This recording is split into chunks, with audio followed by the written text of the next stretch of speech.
Six. Are you recording it? No, Recording in progress.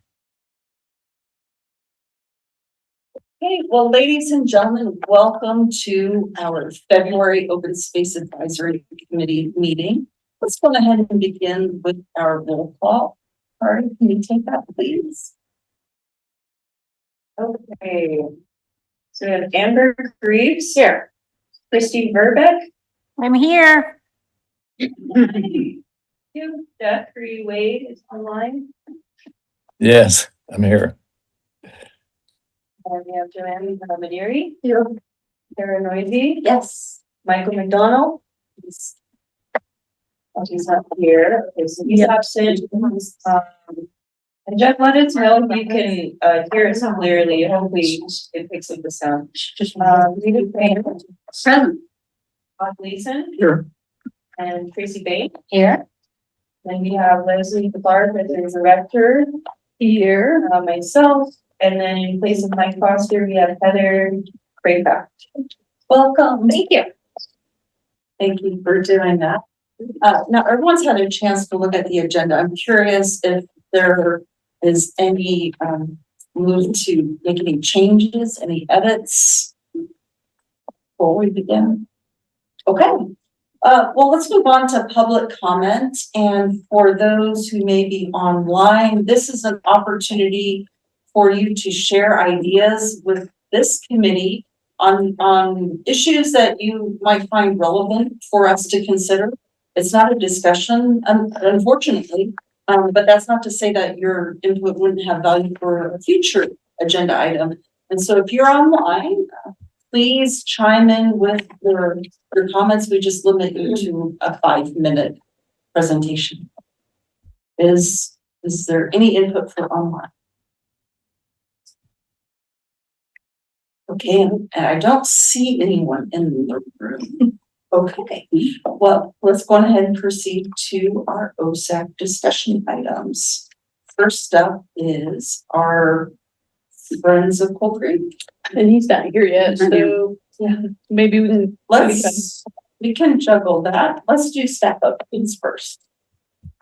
I can go first. Wanted to update you all on the pedestrian bridge that's coming into Grasso Park, and let you know that is going to be, that construction is going to start, I think, on the 24th. So they're doing a staff meeting next week. It's going to be very weather dependent this time of year, but that's the plan. So if anybody has any questions about that, related to our open space management plan, the board heard, or the council heard presentations on the comp plan and transportation plan on Monday. They did a great job with those presentations. It's a little bit long, but if you have time to review that video, it's not posted quite yet, but what it is, there's a lot of good information. There's a lot of feedback that came in related to open space and parks and some relevant comments. What was the presentation? Who led it? So transportation plan was Public Works, and then the comp plan was our planning and building department. And I think anyway, I think those are good videos to look at if you want to go back and review those in your spare time. And I'll let you follow. Okay. The first topic is so we need to have updates and seeking promotions for relating to World Migratory Birthday. So we'll talk about that first. The date has been finalized for May 17th, Saturday. It's going to be 9 a.m. to noon at Purple Park. Where? Purple Park. So this one is going to be our first World Migratory Birthday. We're seeking our Bird City certification. And I believe the deadline for that is gonna be March 1st, and Peter is gonna submit that, I think, a couple weeks before to Environment of the Americas to get it finally like approved. So we'll move forward with the planning, and I'm going to begin contacting some vendors for this event. I do want OSAC to be there, to have a booth out there, since it is represented by this committee and that we show face and show presence. So if everyone could be there, I think that would be great. So just add that to your calendars, and then we'll decide and to see if, what type of activity we want to do, because it has to relate to the theme, which is, bird-friendly cities and communities. That's this year's theme. So Can any, you say that name again, please? bird-friendly cities / communities. So activities and themes, for the theme, it could be any activity or maybe a conversation, a dialogue you have with residents on how Superior is a bird-friendly city, what we do in our part to play that role. So we just have to represent that. It could be, Peter and I thought about like a scavenger hunt or something for kids. It could be something really simple. It doesn't have to be too complicated. So maybe just start brainstorming what we want, how we want that to look. As we proceed, you know, I mean, we have some time here. Maybe we can make this a standing item for our monthly meetings as we move up, so we can have time to kind of do this brainstorming and figure out what we need. Yeah, that would be good. A standing update. I think so. I mean, this is the first time we've ever done this, right? Right. I mean, talk about it. And then this can be discussed, but I thought it would be good to have, you know, maybe when I'm thinking of National Trail Day, I know that I'm trying to find a distinction between the two, because they should have two, should have two different identities. So I'm trying to separate it out, but I think it would be good to have like Raptor Ruth for, you know, Peter's volunteering to lead a walk.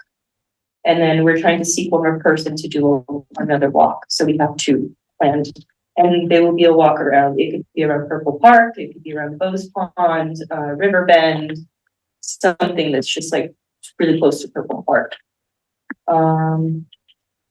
Let's see. And it's gonna be Purple Park, didn't you tell us before that it's gonna be like where the volleyball court and So that's near the That's close. East Pavilion. We Right. call it the East Pavilion, the bigger pavilion. The smaller pavilion is, I think it's the West Pavilion. So Hey, we're thinking- Pari. Oh, Hey, yes. sorry to interrupt, it's Christy. What did you say the date was again? May 17th. Okay, thanks. 9 to noon. Yeah, so they'll be around that area. I think that's a good starting point because the pavilion holds up to like 50 people. So it's a large space, parking lot is there, restrooms are there. So thank you for Leslie for suggesting that. And then, so that's with that. In terms of planning, I wanted to get approval. This goes on with National Trail Day as well, because that's going to be on June 7th. So I did submit a permit to Boulder County for that, for the Cold Trailhead. So I'm waiting for that to be approved. Just a special permit. And then I wanted to get approval for the OSAC discretionary of our budget, for raffle items. Oh, yes. I just want to get that out of the way. For both events. For both of them. So I know in the past, we've done 2 binoculars to raffle for National Trail Day. I was thinking of switching that to the bird event, because that makes more sense. That does make sense. And then for the National Trail Day, more along the lines of like hiking gear. So it'd be like trekking poles, a backpack, a water bottle, or a map, something like that. So last year we did buy, for National Trails Day, we bought bird books, we bought brochures and stuff that we handed out, the little prairie books. And we handed that out, I think the Raptor booth handed that, and then Peter also had brochures that he gave on the Owl Prowl that he hosted. We had Raptor brochures and things like that. So he would like to replenish that stock again, because we did use most of it. So Do you know what kind of dollars you're talking about I'm, combined for all? yeah, because I was looking at the budget for last year, how much we spent. So for the binoculars, they were about like 150 for 2. These are gonna be the same ones I bought last year. Yeah. And including with the hiking gear, it was about 300. So if I add that, it would be about $300. But for two events instead of just one. That's for both. So 150. Yeah. for each. Do we need to vote for that? Okay. We have. And, so that's just for the raffle stuff. For the brochures, 200. To restock all of that again. The brochures So that the books, the bird books. Peter was talking about. So 500. And I don't think we did replenish those brochures last year. Did we the year before? Do you recall, Karen? Those were new last year. They were new. They were new last year. Oh, so it's that much every year then. We got it. He's been very busy. And that's Yeah, a positive thing. yeah. Anything that he does is a positive thing. I don't have no issue with that. It's been, we did get a discount of 40% off through the vendor because it's for educational purposes, so that's a bonus. And I did spend, this is just an estimate, so most likely it will be less than that. It's just an estimate though. But I did want to refill that, just so we can have it for the programs, the walks that he does, Oh, absolutely. and then hand them out to National Trails Day and World Migratory Bird Day. So it is uses for all things, if you're okay with that. I'm thinking of my, the verbiage for the vote. So yeah, that's what I'm doing. That was a lot of fun stuff. So we're talking $500. $500. Mhm.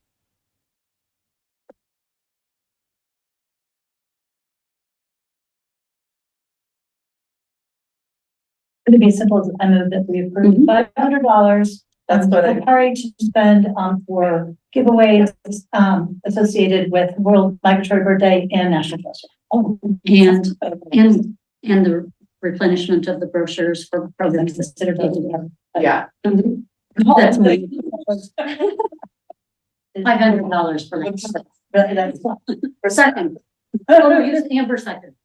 Okay, all in favor? I, Okay, because we don't have to have that verbatim in our notes. I think it's just, just, I say it was unanimous. Chrissy and Jeff, I didn't ask.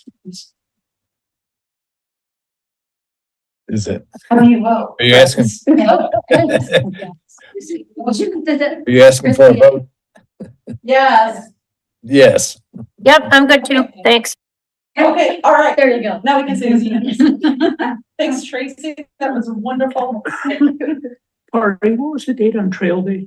Trail Day is on June 7th, 7, thank you. same time, 9 AM to noon. I don't know if I mentioned this last time, but 9 AM to noon at Colton Trailhead. I just wanted to say I'm most likely gonna be out of town for the migratory birthday just due to a graduation. It's graduation season. I know. But I did. It is what it is, So I'll contact everyone about that once I get into the organizing portion of contacting vendors, how you want to look, and we'll start to that process. So thank you. Well, that passed, so I'll start ordering the things for that. Weed Warriors. I don't think it's honored update. Weed Warriors, I was curious with we have the hub now for sit side. We did, I forgot, that was a It question. was good, One yeah, of the big questions for Jeff. yeah. Processing the invoice for that right now.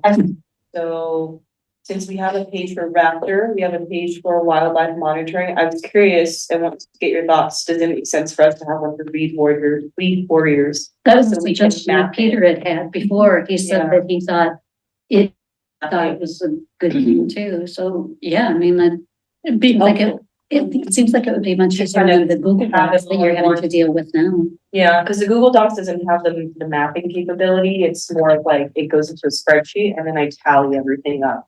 Versus sit side, I know you have more Mhm. experience on that, Tracy. Like, has it been helpful in the back end to get all the information and data collection?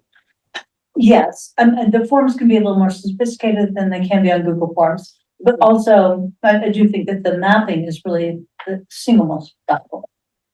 Okay. So, So we're good with that. I was thinking of contacting Sitsai about that, if we can create another page in our hub to kind of add that and. Do we do that or is that No, something you don't. you Do we need a, Okay, we need to make it, okay. They created the hub, but we made each our own pages Okay. without them. Yeah.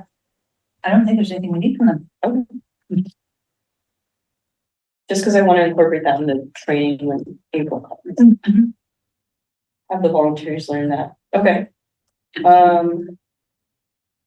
Okay, and then just another update of the UPP breakfast, the Urban's with Butterfly Pavilion. So that was, when was that, Tuesday? That was yesterday. Yeah. That's like yesterday. It was good. It was different municipalities in the meeting, so about like a good maybe 15 people from, you know, other open spaces departments. So we just kind of shared like what were our accomplishments, what are things we're working on, what do we look forward to? And everybody had their goals, and then they just want to follow up with Leslie and I about like how if we had any input of what else they can do to help us in terms of like goat monitoring, with the grazing, or maybe keeping up with like pollinator habitats and things like that. So I just gave them suggestions, but if there's anything else you guys would like to add, so it's on my radar that I can share with them in the meeting, then I can do that. This is the Urban's Prairie Project with Butterfly Pavilion.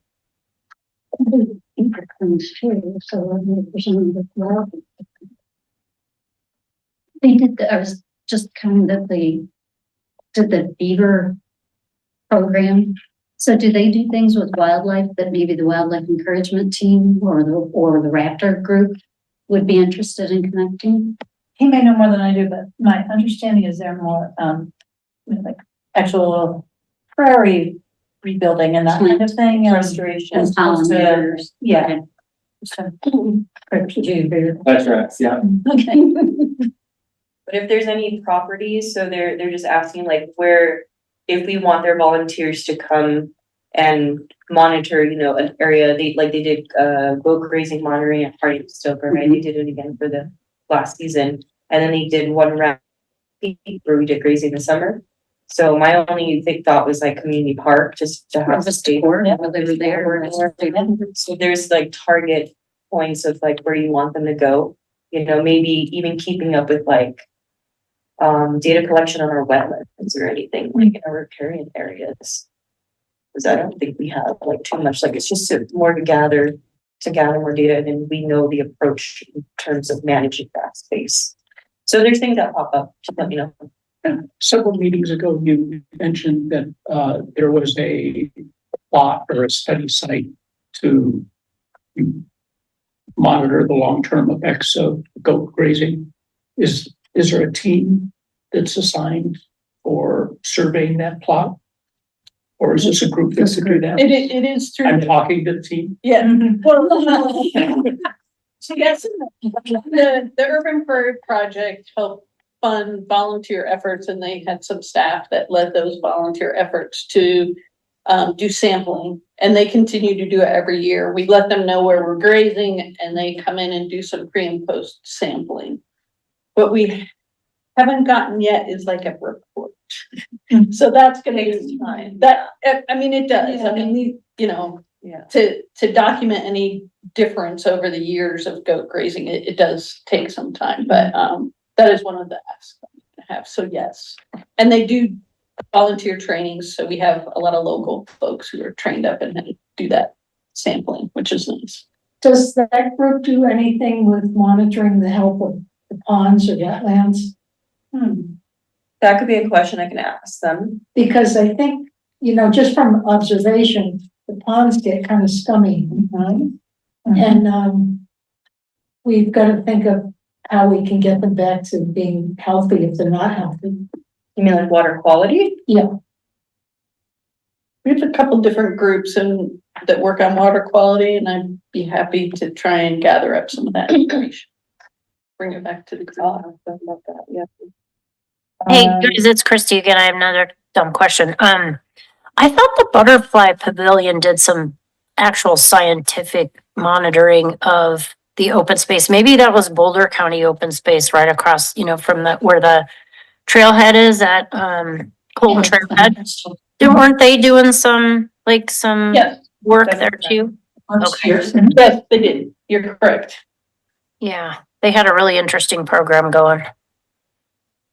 Yeah, and if anybody's interested in joining UPP, it's a free program. They just train you, like Rita and I did it. It's like 3 classes and you learn about it and you get to help doing surveys and sampling in Superior, or if you want to do like Westminster, they have it all over if you want to join other areas, but I encourage that. It's very educational.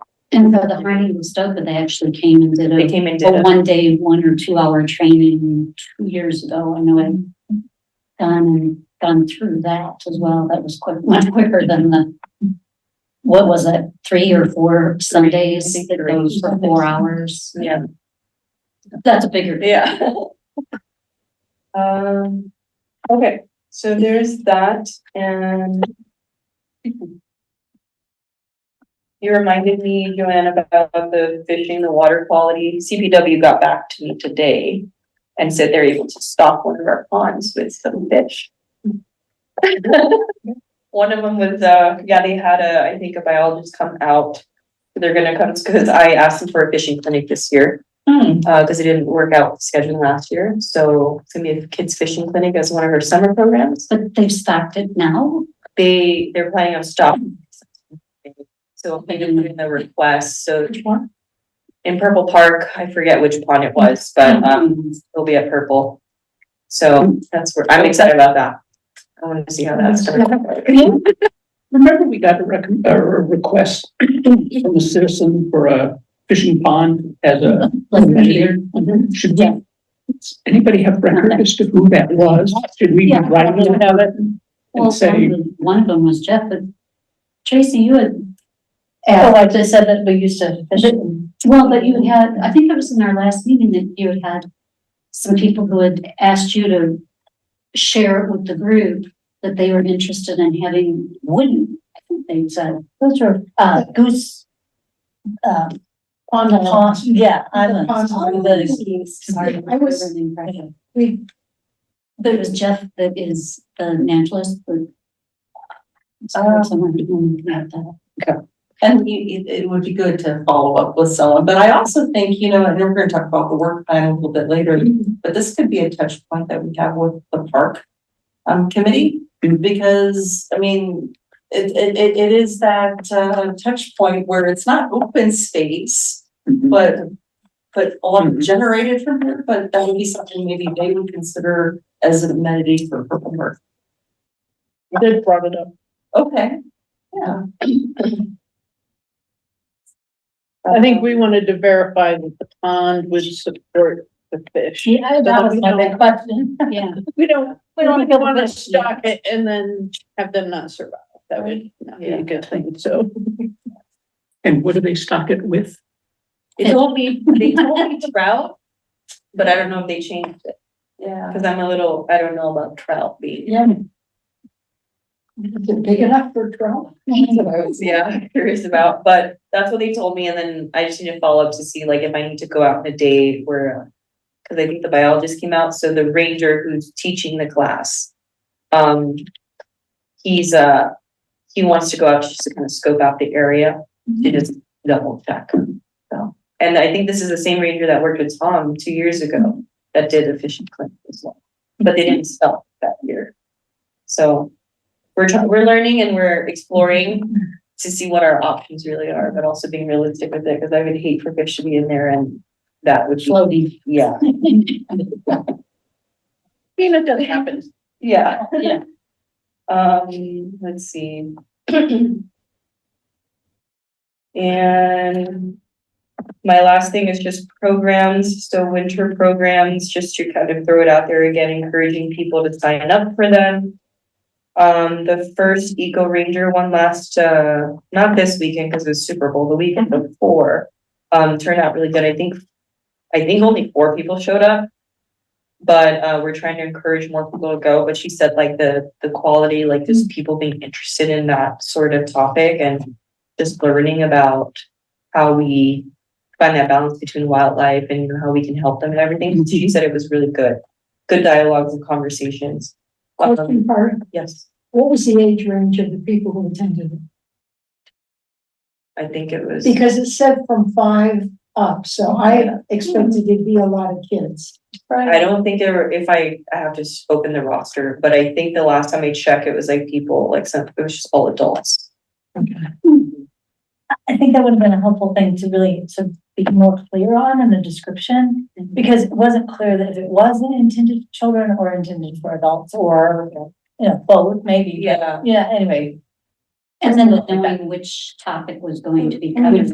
Yeah, I separated out already. So when you go on Last time I Civic, looked, I you couldn't pick, stop. I changed it up, I think a week and a half ago. You can Yeah. pick which one you register, look at the topic, and then you click that one. Cause it was confusing when it was all in one. It was like a lengthy schedule, so I just separated it all out. With according to yeah. So I had to put it 5 and up because that was what was requested by the vendor. But it's open to anybody, so it could be family friendly in that way. But there were more adults, I think, that attended the first one. I know one of the wildlife volunteers asked me specifically, you know, who's this intended for? It's like, I'm not really sure. Yeah, I mean, I told him anyone, but you know. it is anyone, yeah, but they just said 5 and up, but if a kid were to attend, they have to have a parent with them. That's the only thing that we say. Oh, It's open for, I know, but it's open. It's open to everyone.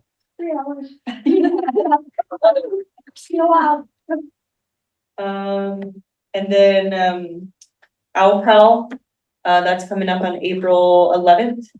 Peter solidified the date with me.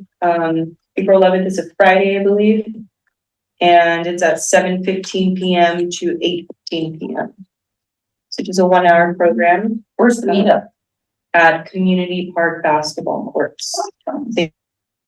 Check out Bird Owl. They're incubating right now. Pictures you should.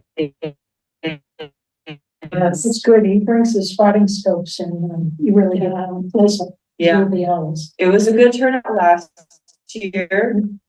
We had 15, the 15 was the max. We had everybody show up. 10 people were waitlisted and I couldn't move them, but they showed up anyway.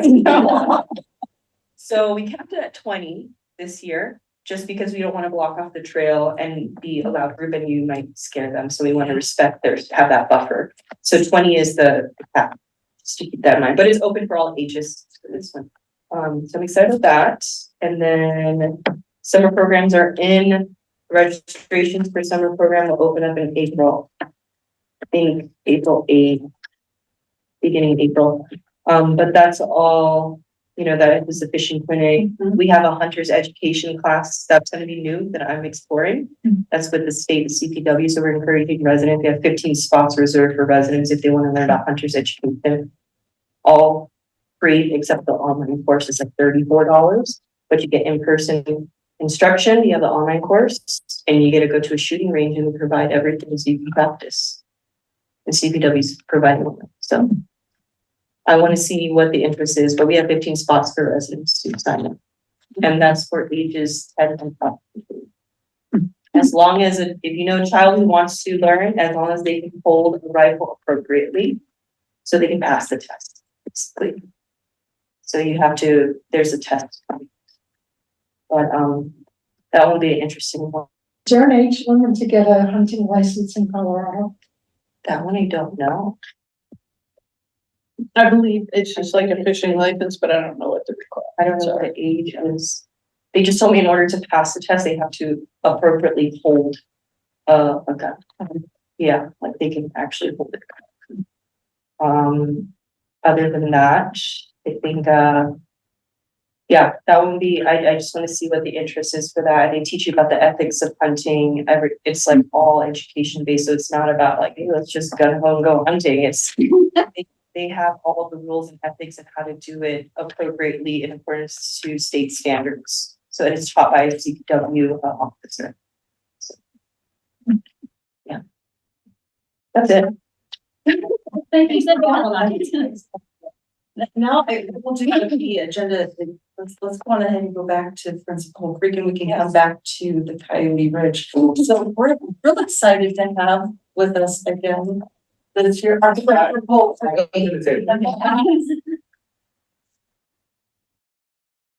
I have a presentation to make, but it's probably longer than 5 minutes, so I'm gonna just skip that and really top level. Well, how much time do you think it would It might take? take 10 minutes. 10 minutes, I think we can do 10. Can you do 10? Yeah. Let me get the meeting going here. Maybe you can give me presenting Yeah. rights or whatever. But real excited to have you back. We were talking about, the last time you were here was About a year ago. about a year ago. This is fantastic. It says sharing is not very good. This exact thing. Just make them the host. That's what you did. All right, just give me a second to navigate my many open tabs here.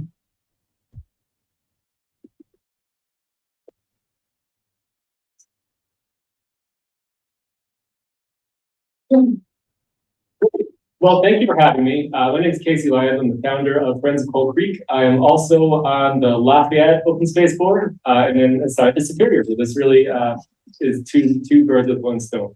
Or a metaphor for an open space meeting. The metaphors get better. Friends of Coal Creek is about 2 years old. We became associated with a 501c3 in April of 2023. So I guess I'm about as official as I was last time I was. It's nice to see you all again. Thanks for having me. I just want to take you through kind of quickly what we do and what we're working on now. If you have any questions, this is not a formal presentation, so just stop me at any time. Over the last year, we've been able to make some pretty good relationships with Superior, and looking forward to doing more of that as time gets on.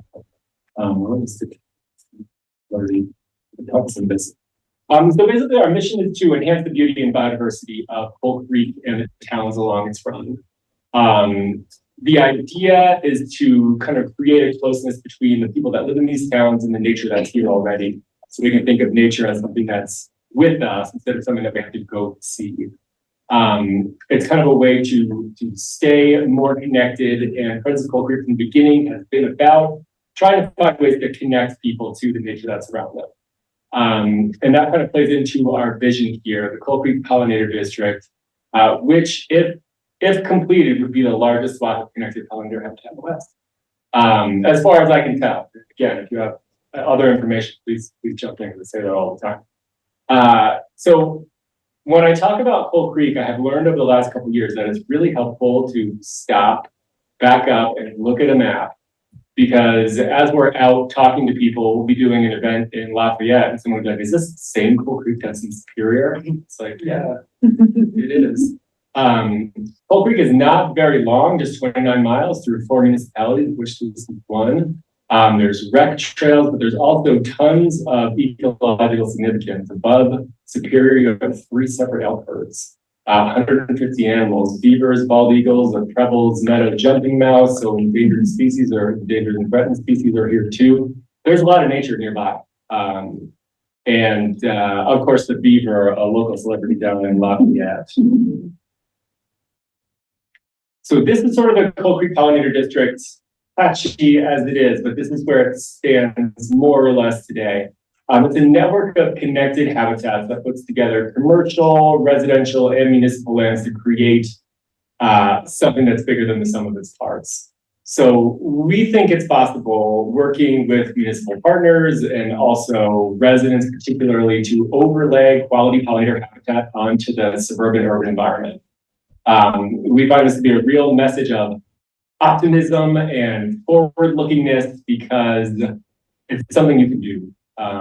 In this era of biodiversity loss, climate change, it's really hard to feel like you have a toehold to make a change in the world. But if you join a small and local effort such as this one, you can actually create change and see it happen. So this very sparse-looking thing right now, each of those blue dots is a residential, well, most of the blue dots are residential programs for the Coal Creek Pollinator District.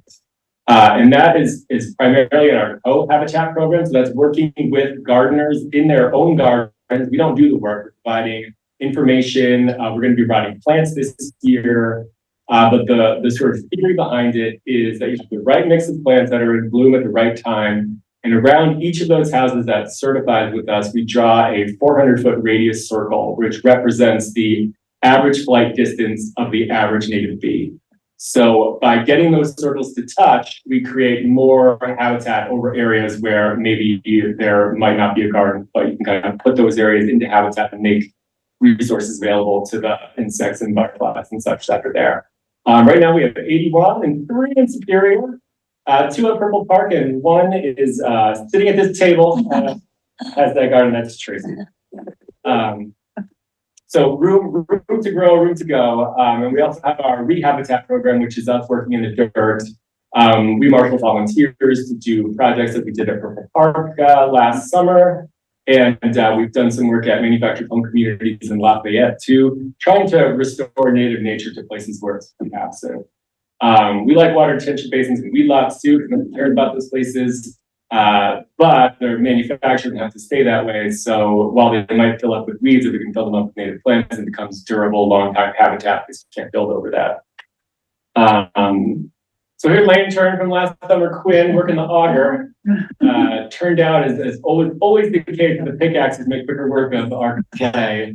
But one of my board members suggested we try something fancy, so we did. We also do trash cleanup, weeding, volunteer management, basically whatever an open space department needs. Like for example, in Erie, we started working there last year, and they're like, "This sounds great. We have no ability to manage volunteers. Can you just do that for us?" Like, sure. We do a lot of weeding in Lafayette, and we've done planting here. Trash cleanups when someone has service hours. But then last summer in Purple Park, we improved about 3,500 square feet of habitat. And that was with a volunteer group of community residents and also a couple of work days with Boulder Youth Corps. So they were out there slinging the shovels in very hot heat. Now, we've seen a lot of your big projects, which is fantastic to see. But as we have perhaps residential interest, I'm kind of curious what your training capacity would be. So Tracy, you are a friend of Coal Creek. You've done a lot of work. So if we have residents who say, well, I want to be like Tracy. Like, but want to have that designation at their residence. What is involved? Is it that we could, as a committee, we could do some training, or is it? Sure. How do we plug into the network? Definitely. I'm going to talk about that a little bit later, but I'll also answer the question now.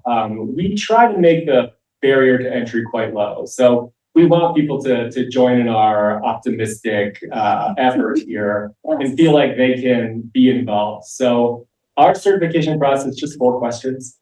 It has to do with the mix of plants that you have and having continuous bloom throughout the growing season. And then not using pesticides, which I think we find a lot of support for at this table, and using resource-friendly strategies like drip irrigation and stuff like that. So we try to make it pretty easy, but there is an educational component we can definitely do more with.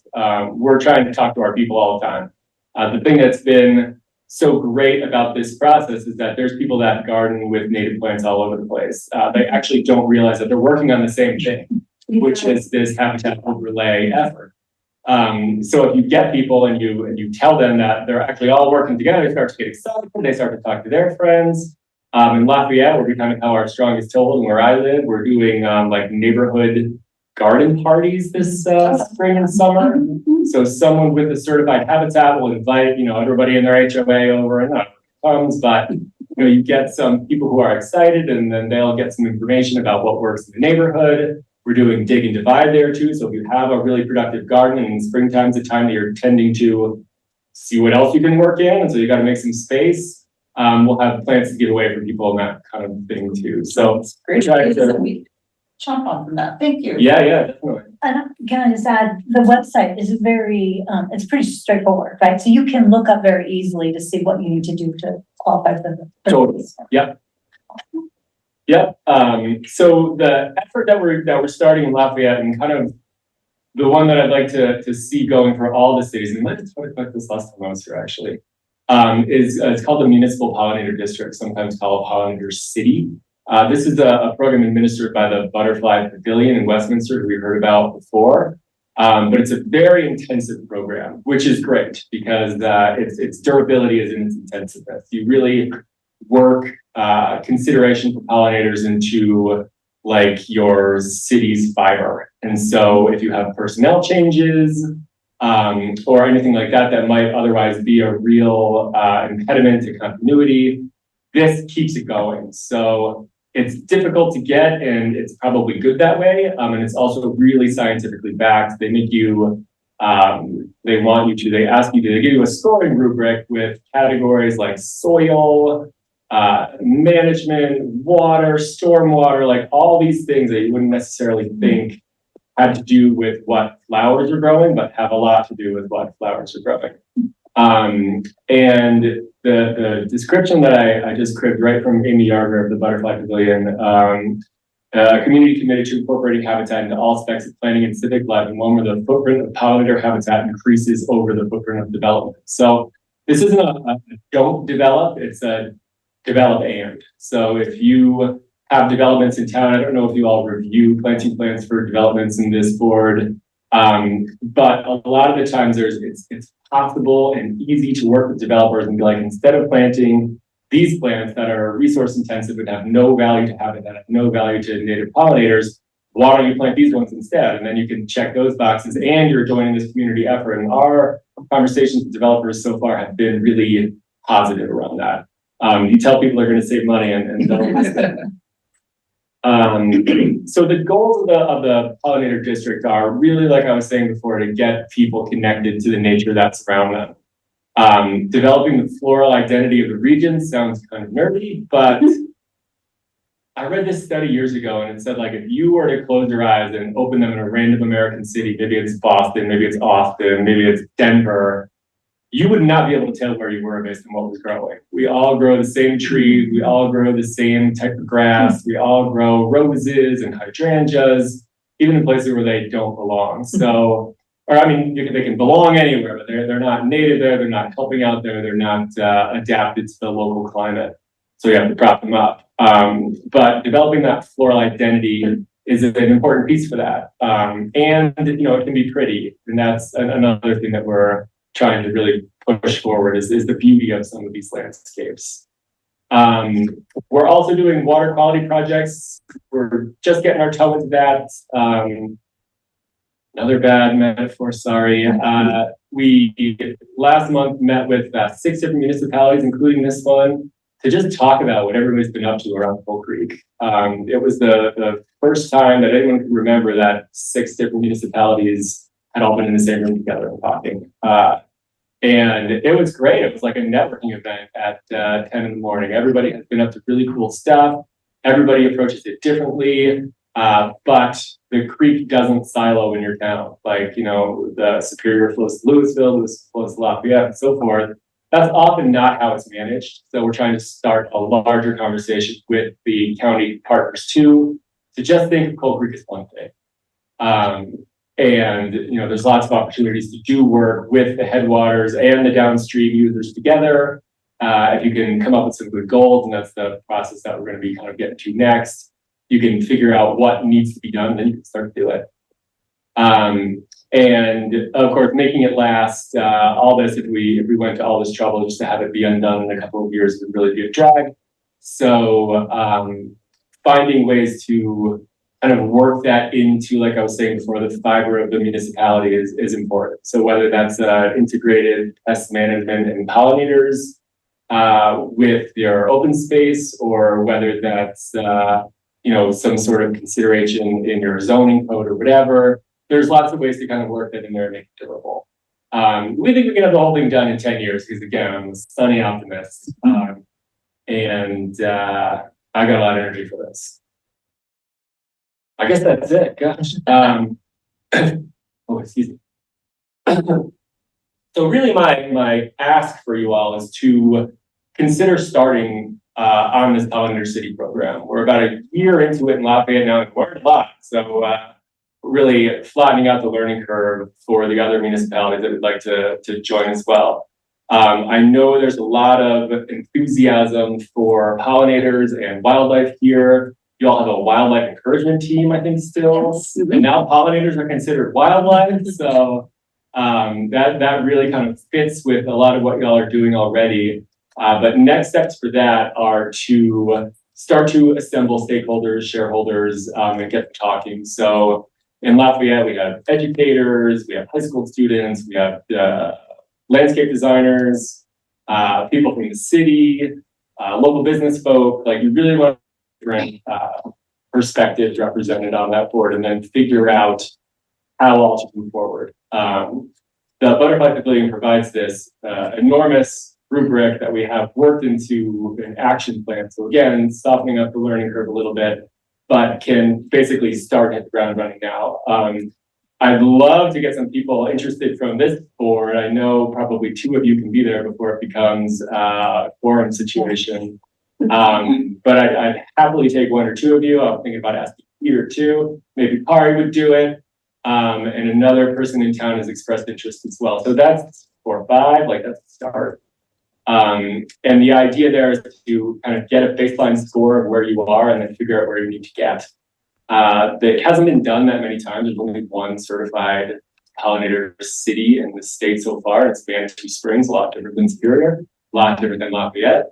But we're trying to put together an effort for a Plains city or a Plains town or a Plains municipality to figure this out too. So if we do that and if we get them all strung together again, we have a chance to make a big glob of pollinator habitat, the likes of which don't really exist elsewhere where people are. And, you know, we're only about a year into the effort so far. We have 81 people signed on. I don't know what our land coverage is just yet. We've got some distance to go before we're there, but part of the process we're in now is to figure out where the habitat is, figure out how to make the connections, and then come at people in between with knowledge, with plants, with volunteer help in appropriate situations, and if volunteers are into it, and start to close up some of those gaps. So we're trying to figure out kind of what we got and how to get to where we're going. I think there was one other thing. Yes, this is sort of unrelated, but also related. We are also doing wildfire preparedness through our Firewise gardening workshop. So it's a way to use native plants in your landscape in such a design as to make your home more fire defensible.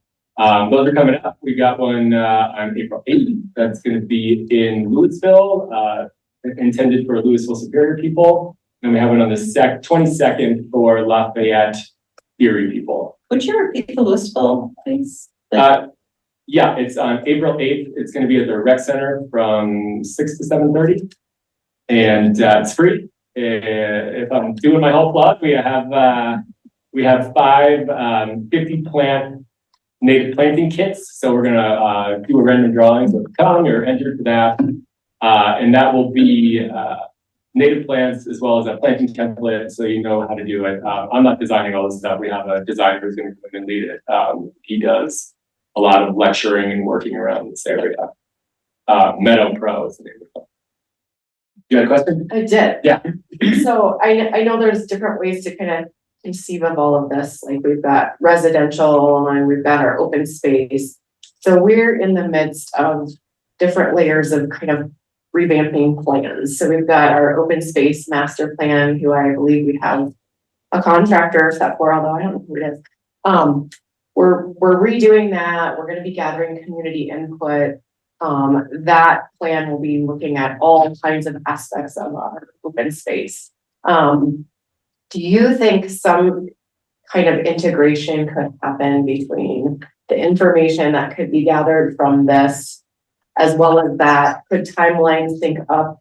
I'm just wondering how more of that could be potentially integrated into that planning, so that we don't end up like we have that all done and then we think, oh, we would like to pursue this a little bit more, and then we end up with just multiple plans that aren't like cohesive. Does that make sense?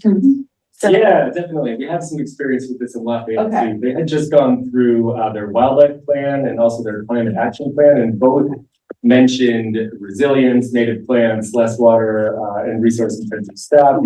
In fact, the 2 departments had arrived independently at wanting to pursue the certification as well. So all I had to do was step in and be like, I'll do it.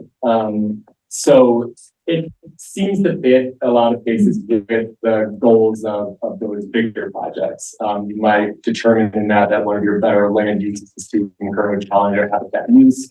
You might arrive at Pollinator City as if you want to do that through. So then the planning and the process is really something up pretty well. It sounds like the focus is on residential gardens. Is there a place for municipal gardens? Oh, yeah, definitely. The reason we chose to start out with residential stuff is there's no red tape. People can do whatever they want and everything. So I had originally started thinking like, oh, this worked right along the creek in the riparian area, and that took a couple of years to develop those relationships. So we leaned really hard into residential, which turned out to be a way to get people to come with you. So that ended up being a pretty good outreach tool for us. I'm all about municipal gardens too. A lot of times they're bigger. The gardens that we're working on in Purple Park definitely count as that and are on the map that I had up there too. But figuring out where the pollinator habitat is already is part of the thing. Part I mentioned before, kind of doing stuff with the Butterfly Pavilion and Urban Prairies project. The Butterfly Pavilion for the Pollinator City really holds your hand as you're going through it. Their specialty is to do this educational piece. So they will lead bio blitzes in town. They will do educational stuff to get residents enthusiastic and excited about it so that they can contribute to it. But Todd, to your point, I think this could be a lot of fun for residents throughout Superior. I mean, those who are living downtown, maybe they don't have a yard, maybe they have a park nearby, but even what could you do with a balcony? Yep. Versus those residents who do have a robust yard? Yeah. I think, to your point, we could do a lot of things with this. And we are going to be talking about our master plan later on in the agenda. And this might be some, Amber, to your point with how we can fold in some of these concepts into our master plan. I'm just even thinking as we talk about what kind of questions do we want to be asking, and we're not really asking about, at least from our old one, were we really talking about, pollinators and how that fit? No, we were. So People didn't even talk about pollinators. You just give me, I know that we're planning 2 dates in the summer to continue our efforts at Purple Park to check on the natives and everything like that, and revamp everything. Can you give me I remember the last time in the summer we talked about getting it signed, like, because it's more of like that interaction between the public and the garden, like whether we have like labels. We talked about Butterfly Pavilion. So Right. I'm recalling that we kind of spelled out when we were talking about signage. Happy to get that going again. We've done signs now in Erie too, and I just worked up some signs today for a children's museum in Lafayette. So our signs can get stronger. People are curious and interested to read the signs as long as they're not too long. So happy to put something together with you on that for sure. That'd be great. and something with along the lines, I know we talked about like having a sign even to state like, oh, this was a garden that was, developed with Friends of Cold Creek and Butterfly Pavilion Youth Corps was a part of it. Yeah. Something like that to make it more official, I guess. And then that education component of, people approaching and saying, what is this? Because right now it doesn't look really great, but when the summer, spring comes, everything is gonna start popping. So it's, that's what I'm excited about, is just to kind of thinking of the timing of and how it relates to like, our 2 dates we have, and I think it would be to do that. So on your radar. We can also cross promote for that April 8th program. Oh yeah, that'd be So, fantastic. Yeah, if you want to send Parina the contact over, and I will. Yeah. we can just grab that information and. Okay, great. Yeah, I'm just finishing up the marketing kit for them. Oh, perfect. That should be with you by the end of the week. Yeah, and the other thing is a lot of the benefits to the pollinator program really do dovetail with our migratory bird City USA. So when we fill out the application, we might ask for a letter of recommendation. Oh yeah, totally. We helped with Lafayette's last time around too. Insects eat birds, so birds eat insects. So it's all pretty connected. And when you get people out working and planting, they're building habitat of one type or another. I'm hoping everything, yeah. Thank you. Do any of them, do any municipalities provide you with mailing lists of residences within 400 feet, let's say, of Coal Creek? I have to tell you, my campaign has been pretty analog so far. I just ride my bike around neighborhoods and I put a flyer in the mailbox for the gardens.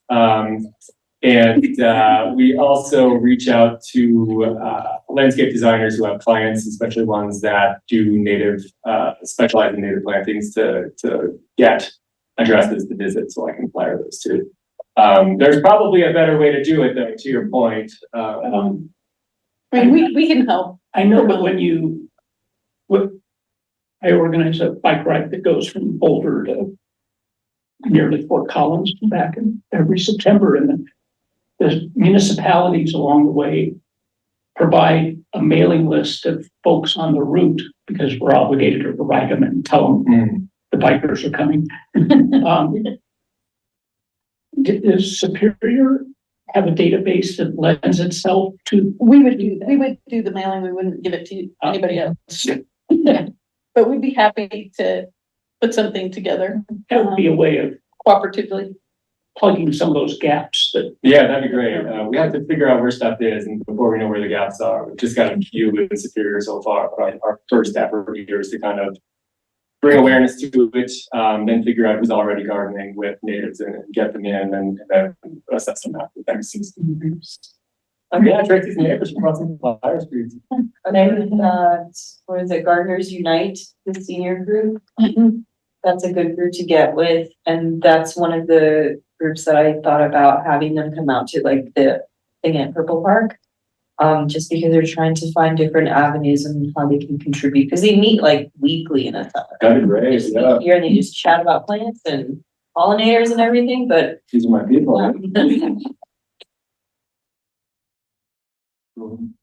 Okay, so thank you so much for your time. Yeah, thanks for having me. It's wonderful to see you again. My email address is there. I have a different one now. It's casey@friendsofcoalcreek.org because we're moving up in the world. But I stay on to that one. So if you want to reach out or give me a call, either email there or ask Kari or much more.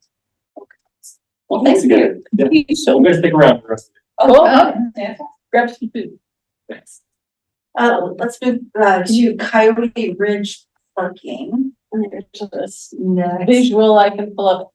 There's not a whole lot of new information regarding the parking lot and the trailhead there and the ADA trail, other than we're moving forward. And for those who might be listening, this is in line with the Coyote Ridge Open Space Master Plan.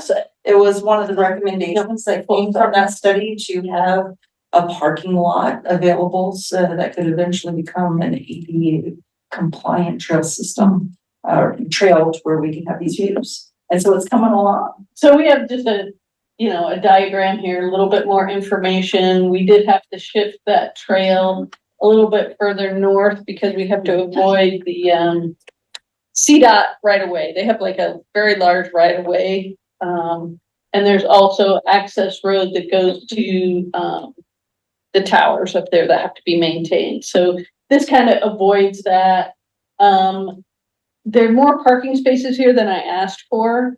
I asked them to increase from 2 to 4 ADA spots, since we're part of the reason we're doing this is to promote for accessibility.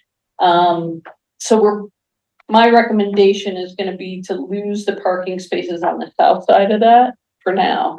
The parking lot will be big enough to add them at a later date, but I don't think we really need that much parking. So how many spots is that? I believe there is 24. But was that with before or after the cutout? Yeah, I think that is the way it is here. Yeah. We're gonna have to count now. And I think it would leave us with like 15.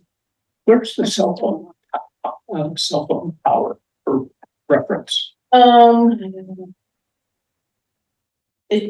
One of those squares, I think, says existing structure on it. Yeah. Right there. Right there. Yeah, let's like in our pre-meeting, you talked to Rita and I a little bit about the coordination you've done with with our sheriff's office. So considerations on whether or not we would want it gated, and overall management wise, could you share some of these thoughts? And I haven't had any formal feedback from them at this point. The design does include a fence around the exterior. I'm looking at a fire resistant non-wood fence that would be up there, similar to a split rail, but not wood. They did design it with a gate. It's gonna have to have a gate for access to the towers, and so we can get maintenance vehicles onto the trail when needed. So there'll be gates at those 2 points. Whether we want a gate at the entry, we don't have the ability to open and close it every day. It would be something where if there was a reason to close it, maybe it's maintenance, maybe it's, we're having an event up there, I don't know, something. Or if the sheriff decides, there's a problem and we need to close it on the weekends or whatever that might be, that there would be a gate installed for that purpose. It would, in theory, be managed like all our other parking lots, like the Ormond Road, the open trailhead. So, it would be dawn to dusk pretty much.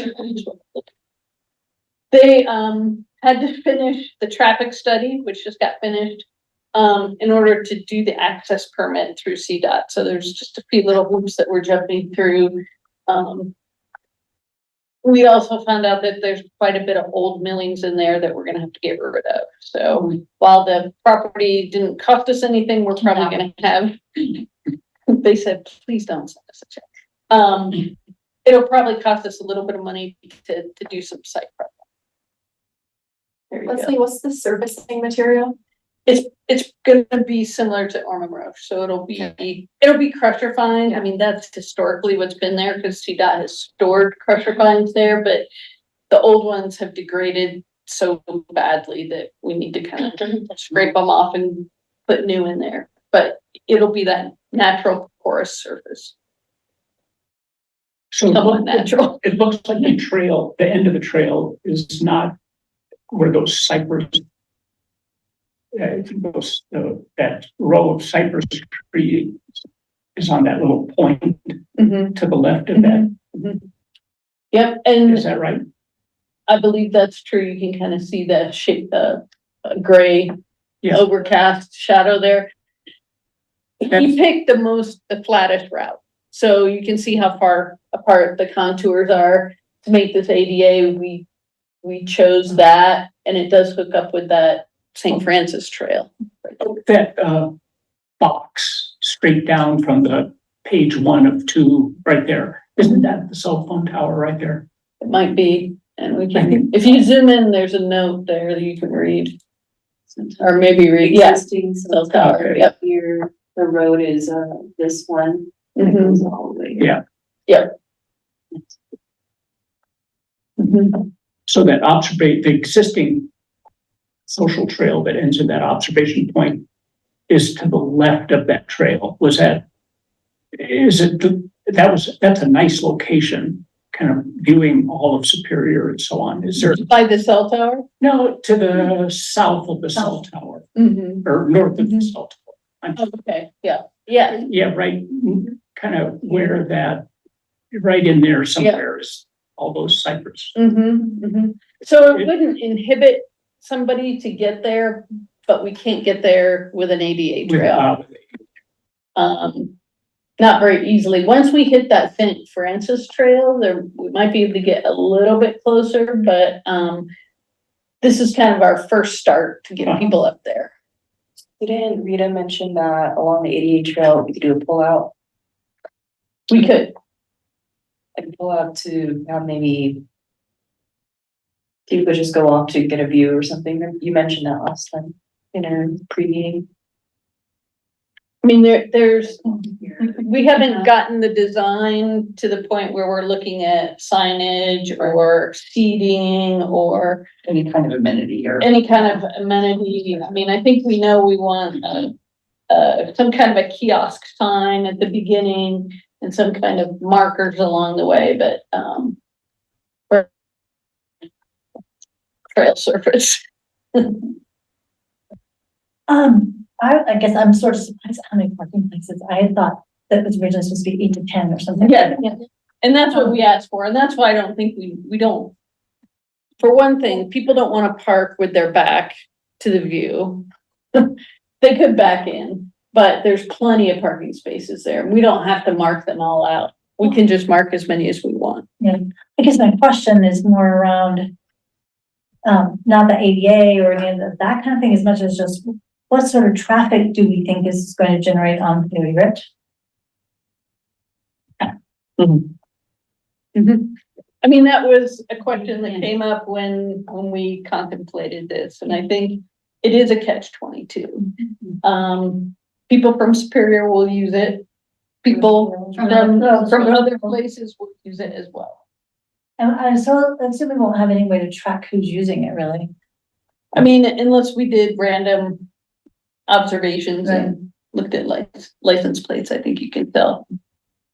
The county they're registered in. Mm-hmm. I don't know.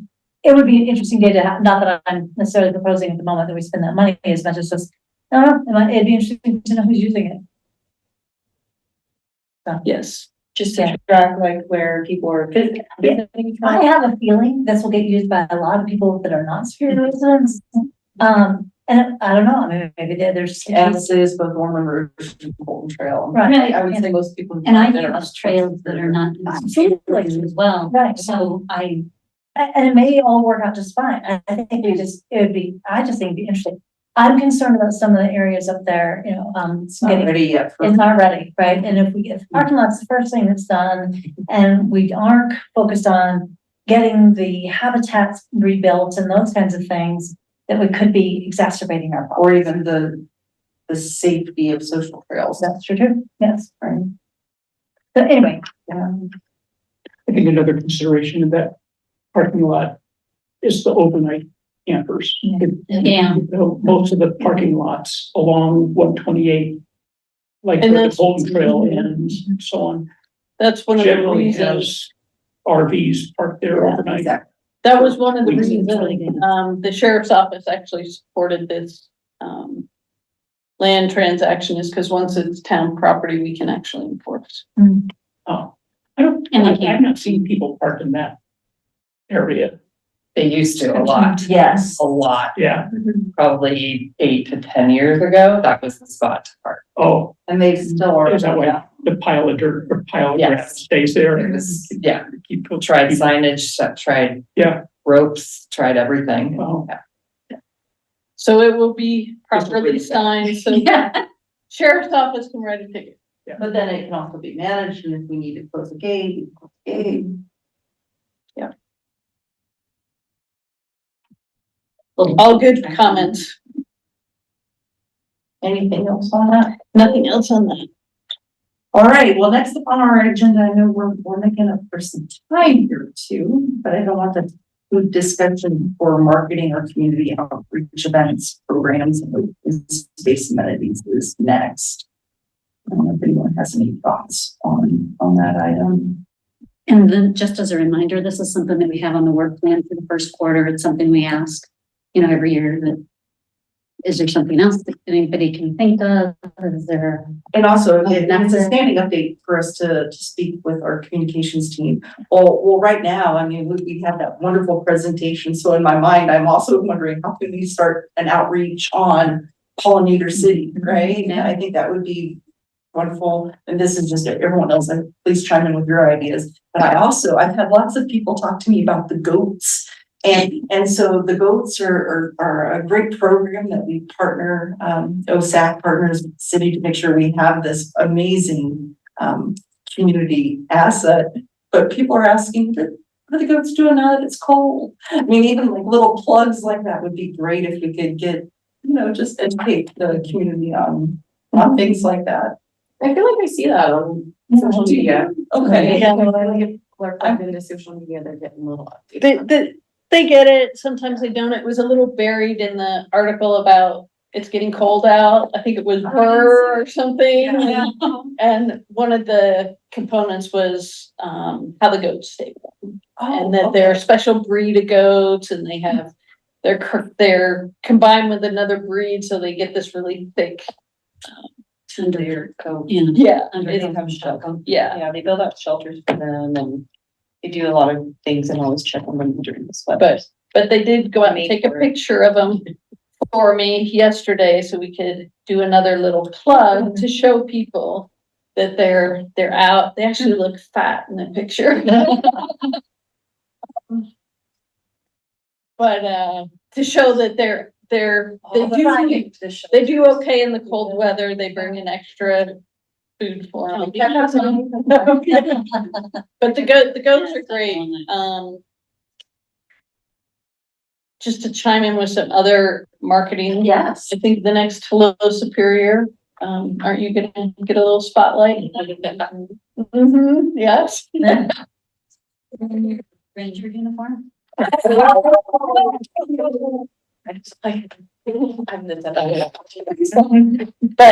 that will help generate some interest and awareness about open space when we do the public survey for the management plan. That will help us when we market for Arbor Day and for National Trails Day. And migratory and bird. migratory. And so even knowing the publication deadlines, are we on track to be featured in all of those upcoming? Are we, because I don't know. For events or just like? For events, like our key dates. Yeah, like, in terms of events, they give staff like deadlines of when we submit it, because we have like the April issue, Hello Superior coming out. And that deadline was like in the end of January. So we took care of all that already. And then I put in marketing for, they just give you like a draft to look over and everything, make edits. So there's something about National Trails Day, migratory birthday. Is in there. Arbor Day was in the list. And Arbor Day. Arbor Day? It should be in there as well, yeah. I just didn't hear you say that. That's why I was there. Sorry. Yeah, I think we're good with that. But if people have ideas, like if we want to start promoting pollinator awareness or something, our communications team is great. If we just give them some bullet points, they will pull an article together. They'll come and interview you, they'll do, but we just have to say we want it and, But we could want it as OSAC, but we don't have any authority. well, So is that appropriate? Wouldn't it be just appropriate? for- let us know and we'll communicate that on. Yeah. That works. We have deadlines like for. You have authority. Yeah, for staff, we have deadlines for like Hello Superior, and then we have our pros monthly newsletters. We have weekly updates. There's a lot of deadlines, so it depends when we want it out. But we just have to plan it ahead of time. So this, like, they're like, hey, can you give me what programs you have going on for the winter? And I send them everything from like Civic Rec, and they pull it, and then they make it look pretty. So I just need to give them the info. I would agree with, we need an article. Yeah. Okay. Quick question, and I don't want to spend too much time on this at all, but I noticed recently that the town had opened an account, whatever you do, on Blue Sky. Yes. So I'm just, and I'm like transitioning myself and trying to figure out social media, but like most of the nonprofits and like the town and everything I've followed on Instagram. So I know there's like some, as much as I hate to say the word, some pivoting happening. Do you find that you're getting some interaction on that? Are we in a shift here? I mean, I'm not the best person to ask, and I can certainly ask that question from our communications team. I think that there's a trend that Blue Sky was becoming more popular. So we decided that we would incorporate that. I don't think we're getting rid of it. That was my, I looked at the bottom, I think everything is still just a condition. Yeah. And I just, I had to. I was excited Sky account last week, so I don't know. Yeah, I was just curious. Yeah. No, that's key. Go along. Yeah, what? And I don't know that much about it to know, what the makeup of how that differs from the others, but, I could certainly ask that question and. Well, I think that's valid. How are people getting their information? what platform? And I'm is that? sure Kevin Yeah. slash communications team is monitoring that. We'll know over time. Anything else on it? Okay, team, great ideas there. Let's move on and talk about the work plan. Is that something that you can bring up? Sorry. And it was post board review, and you were at the, Right. did they have any? I guess we don't have to, we would, I think it's so every year we go through the drill of tweaking our work plan, right? To make sure that it's still relevant and if there are any changes. And then in January, that goes before our town council. And this year, as years in the past, it's been on the consent agenda and it was not. So there were no questions from town council on our work plan, which is good. So but that does not mean that we can't modify as we go or make suggestions as we go. But it does give us the guidance and direction that we need as a committee to kind of stay to point on what we're telling town council we're going to be doing and those objectives. You know, if we pull it up, we can just. Did you send the latest updated one?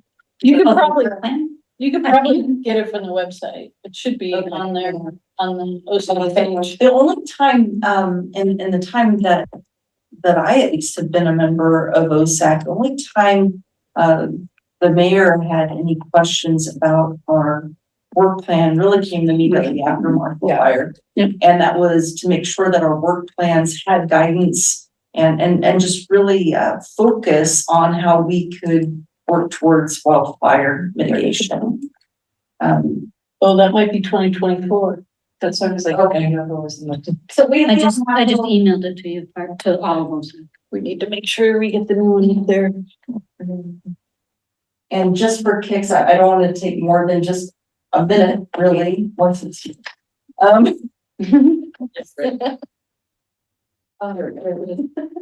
if we just look quickly, and this really just shows us as a committee, we know this, but again, to just look at it and realize we're not just making stuff up when we come together for our monthly meetings.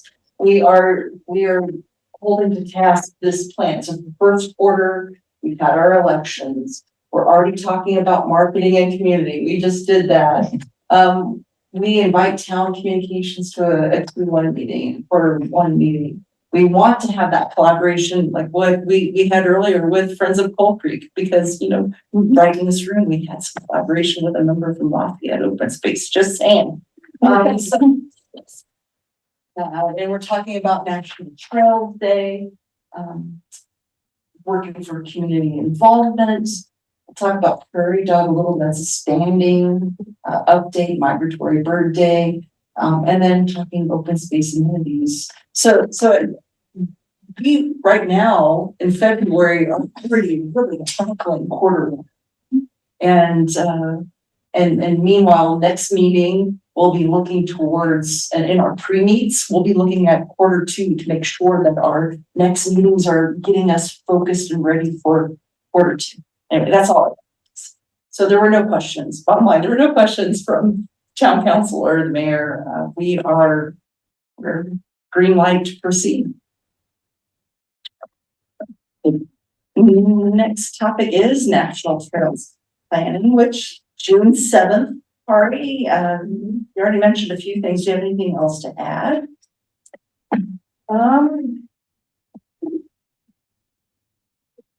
No. Well, you kind of went over it. I think, I'll just throw out there that I mean, you had mentioned that Peter would want to have a booth. I think, you know, we could share, like we did last year, we had the wildlife monitoring and raptor monitoring together. I think that would be great. And I imagine that the wildlife enrichment team would want to have a booth again as well. I know all that. Okay, great. She just assumed you guys. Yeah, I assumed. Open space, so we have our open space booth regularly, and for years, it's been the dog versus coyote game that we love to show kids.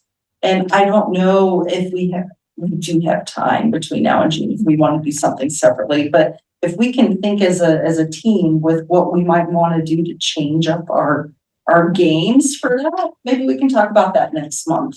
Or maybe whatever we come up with for migratory birthday might be something that would lend itself to that as well. And for those who are listening, it's a simple little board game where we have tiles, where it's, you know, what kind of paw prints are these? Are these dog? Or are they coyote? And you flip the board and get the answer. And Whose poop is it? that's the one that so I think that game is so relevant, but yeah, maybe we can come up with something.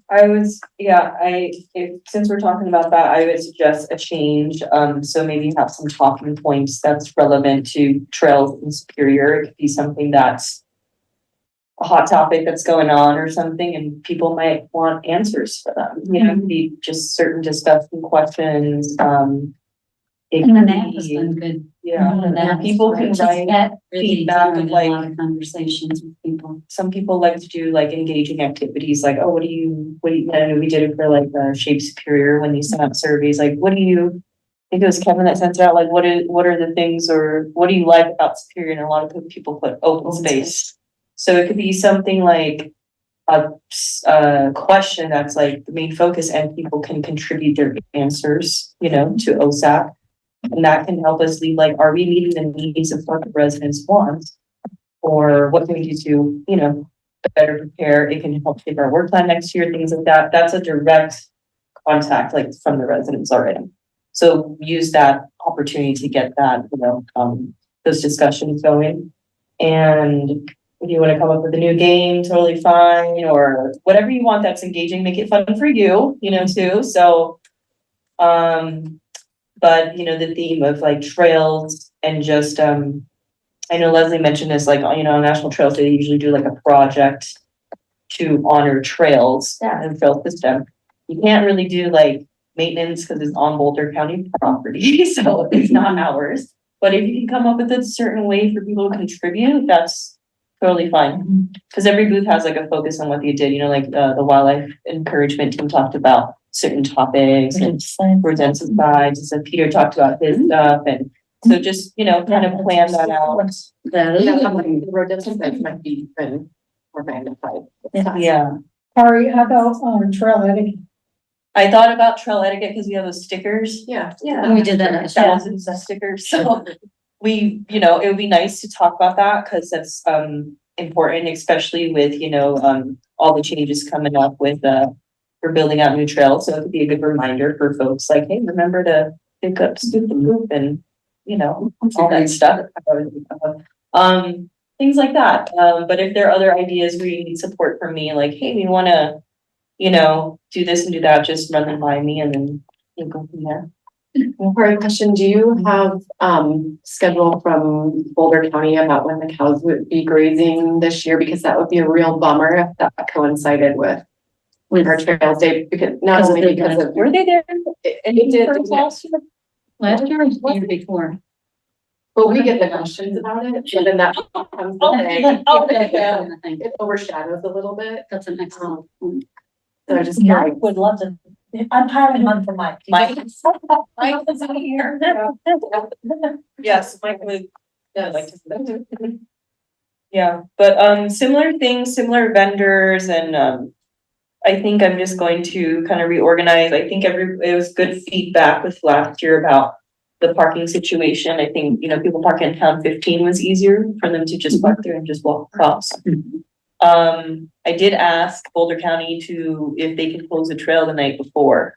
Because remember, that was an issue Right. when we got there in the morning and it was filled with cars, and I was like, I did not think about that. And we had to wait till for people to leave. Right. So that caused some commotion in setting up, but I did request that and then a ranger from county to open. You for haven't heard back from them yet? Not About yet. yes or no? No, it's all in the permit. It's all in the permit I submitted a couple weeks ago, and then for them to open the gate for the horse carriage ride and just all that fun stuff. So we learned from our mistakes. There's no gate at the No, there's not. For Colt trail. does not have a gate at the street. No. No, they put up like the That's orange barrier. Yeah. And we just put up The cones, cones. but the gate is for the actual trail that goes straight up to the hill. That's the one that's closed. We don't have the count. if that's counted. But they can, Can you phone it on the night before? we Oh, just have to get their permission. Yeah, we can put a barricade, but Wait, I thought the trailhead was town of Superior space, isn't it? it's jointly managed. We manage we clean the toilet and we mow but it's the jurisdiction Oh, it is. of the county. I guess they're. Well, they have a good deal. So do we. Yeah, so like the trail, all the amenities, it's like, there's a dog poop bags in the trail camera, like that's theirs. That they all manage all that, so. Like ticketing and things like that, that's all them. But they're pretty easy. My old boss. Mistakenly thought they own the trail, we own the trail. That's not correct. There's Managed. We own the trail, I mean, as in, they and we own the trail. we. Mhm. Okay, anything else on national gas? Okay, well, let's move on to the next, which is trails related, but every year we submit a request to Boulder County for trails and open space. And I don't, what is the deadline that we have for those? It tends to be the first quarter, but they're way behind. So last year, if you remember, they had funding attached to that request for the first time. And they haven't even made the decision on last year's funding. And they said that they were gonna be doing that in the first quarter, so I'm not sure when they're gonna be asking for the trails and the properties. We typically do those. Currently, Do we request for industrial mine? yeah, we did, we requested funding, but there was only $300,000 available for like everything. And, I didn't ask for a lot of money, but our project is pretty small. So they had some regional level requests in there. So I'm not, planning on that money coming in. But I do believe it was like in February last year that we did it. So here we are in February, we haven't received it. Should we just have this item on the agenda for next month? That's probably a good idea. So what was the request last year? For the trails, it was the Marshall Trail underpass, the industrial lines, and ADA Trail at Coyote Ridge parking lot. What was the first one? The first one on the trails, Marshall Road underpass. Oh, That was okay. the US 36 underpass at Davis and Mesa. Yeah. To connect them, yeah. And that's the one that we kind of always do jointly with Louisville. They put that at the top of their list. We put the top of the list. It's been on there as a priority for as long as Well, let's address the next one.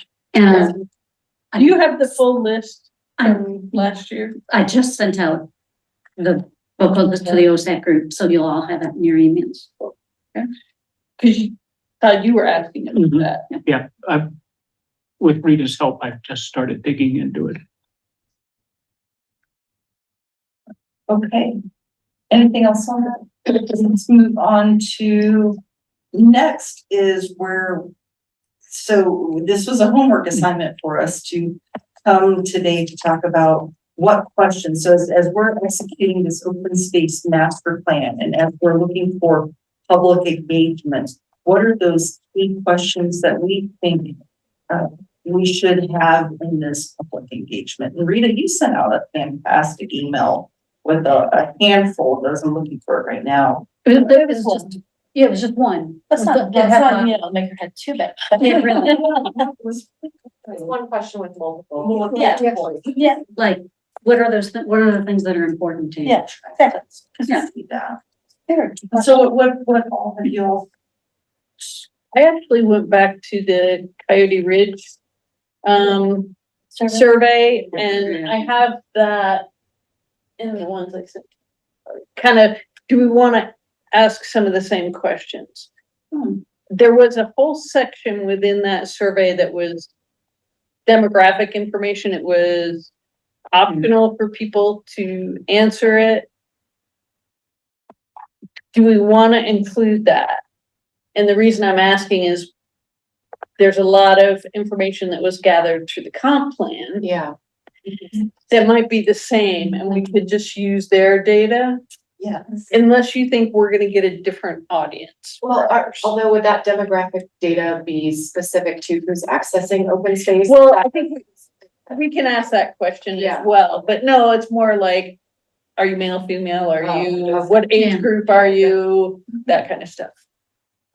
So like all of these general questions, I think they asked in the comp plan. Are they asking that to cross tabulate with the other answers they're That's getting? what, yeah, that's what I'm wondering is like, we would, like, the responses to this though would tell us more specifically about who's interested in accessing open space. Potentially.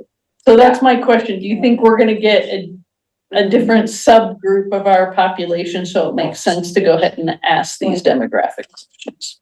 But as you had told us one other time, and we were talking about the whole survey idea, that if you really want to get a high response rate, you want to minimize the number of questions that you ask. Mhm. So my concern would be, okay, so we gather the demographic information, but in order to keep it short, then we have what, 2 questions that we ask that are like Yeah. information ones? Potentially. So this is something you can think about, and I could send this out to folks. If you keep going, they get into more of the specific. Yeah, so we provide a map of superior open space, how often, so people understand when you say open space, what you're talking about. Okay.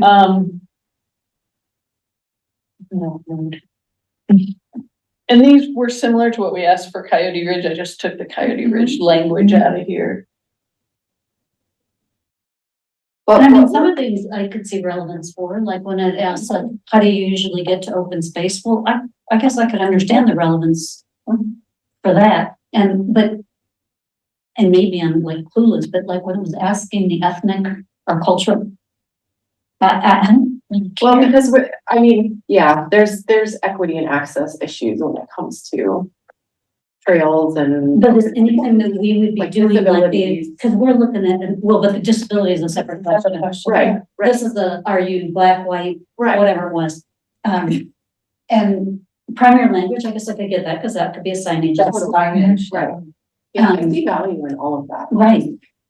And they're those kind of questions are pretty quick. They're super quick, yeah. They're super quick, and then Then you go into the subset. then you go into the ones where people may have to think a little bit more. But we can repeat these same questions. I know the list that you sent out, Rita, had some more, ideas. Oh, mine was, that one question that I came up with, mine was just, what are the most important issues you would like to see addressed in the open space management plan being developed? And then I started with the list of fire mitigation, protecting wildlife, observing wildlife, because I think it's fair to say there's a distinction. Trail management, trail construction, prairie dog areas, signage, and other please specify. And I'm sure there's lots of other things we could add, or something like that, but I was just trying to get at, what are the things that interest you? Like, it's fair. Hey, do you guys think, sorry to interrupt, do you guys think, land acquisition should be one of the questions? Just expanding open space? But is that what we want because we're doing the survey for management of open space? Is it called management plan or is it a master plan? And it's different than a master plan. This isn't saying Yeah. you could be putting picnic tables on Coyote Ridge. It's guidelines for how we manage. There are goals and guidelines, but not specific plans like exist for the master plan for Coyote Ridge. That's a master plan. So I like where Christy, I like where you're going with this. I wonder if not to turn it into a question right now, but as you look at the mission of our committee, the first word still is about acquiring. And so I don't know how we phrase that to put into a public engagement, because we don't have to figure out the question. How much do we need to know that people that approve the sales tax? Like that funds all of it. So I'm just, curious, Christy, where you were coming from with that. Like, are we trying to suss out like if people are still valuing that, or if they would like us to devote more energy to that? What were you thinking? Yeah, probably the latter, just more, if that's where they want us to concentrate, kind of thing. Hmm. My only fear, I hesitate to even say this out loud. I hesitate to set up if we ask too many questions about acquisition or, that, and we don't have the money to do it. And given that most of our money is earmarked for bond repayment for quite a while. There is that expectation. Yeah. I will say that in every survey where there's an opportunity, our residents have said we want more open space. So I don't think that's really, I think we know that already exists. Yeah. But when they did the comp plan, that came through loud and clear. When they did the transportation plan, that came through loud and clear. Okay. Even though Maybe they it's just not feeding it, but here, but Leslie. it's, I mean, I think we know that's what residents want. Maybe the question has more to do with the support for it. What do we? The support at what level? Well, just, I mean, we have the dedicated tax right now, and Absolutely. do the residents continue to support that? It doesn't have a sunset provision from what I understand, or am I incorrect?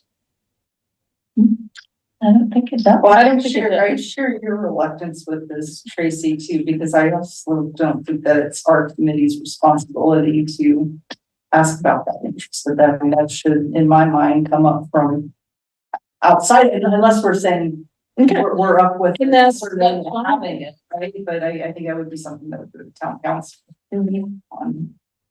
And all we do is make recommendations on the potential parcels that are out of town. That here's our recommendation on, you could have this or this. Well, this one we rank number 1 and this one's number 5. Oh, And we're obviously all big fans of hearing more. That's not the problem. right. But yeah, anyway, maybe we think a little bit about We it. can, Out there somewhere. we don't have to decide anything right now. We're still brainstorming. So when Coyote Ridge was master planned, there were 2 rounds of surveys, Mhm. one up front and then one that was a response to the first draft. Where's the valuable information come in? Is it citizens' response to the first draft versus these general, they're not specifically addressing issues, goal number 5 or guideline number 6, or would we get more usable information if we delayed a survey until we had a draft that citizens could respond to?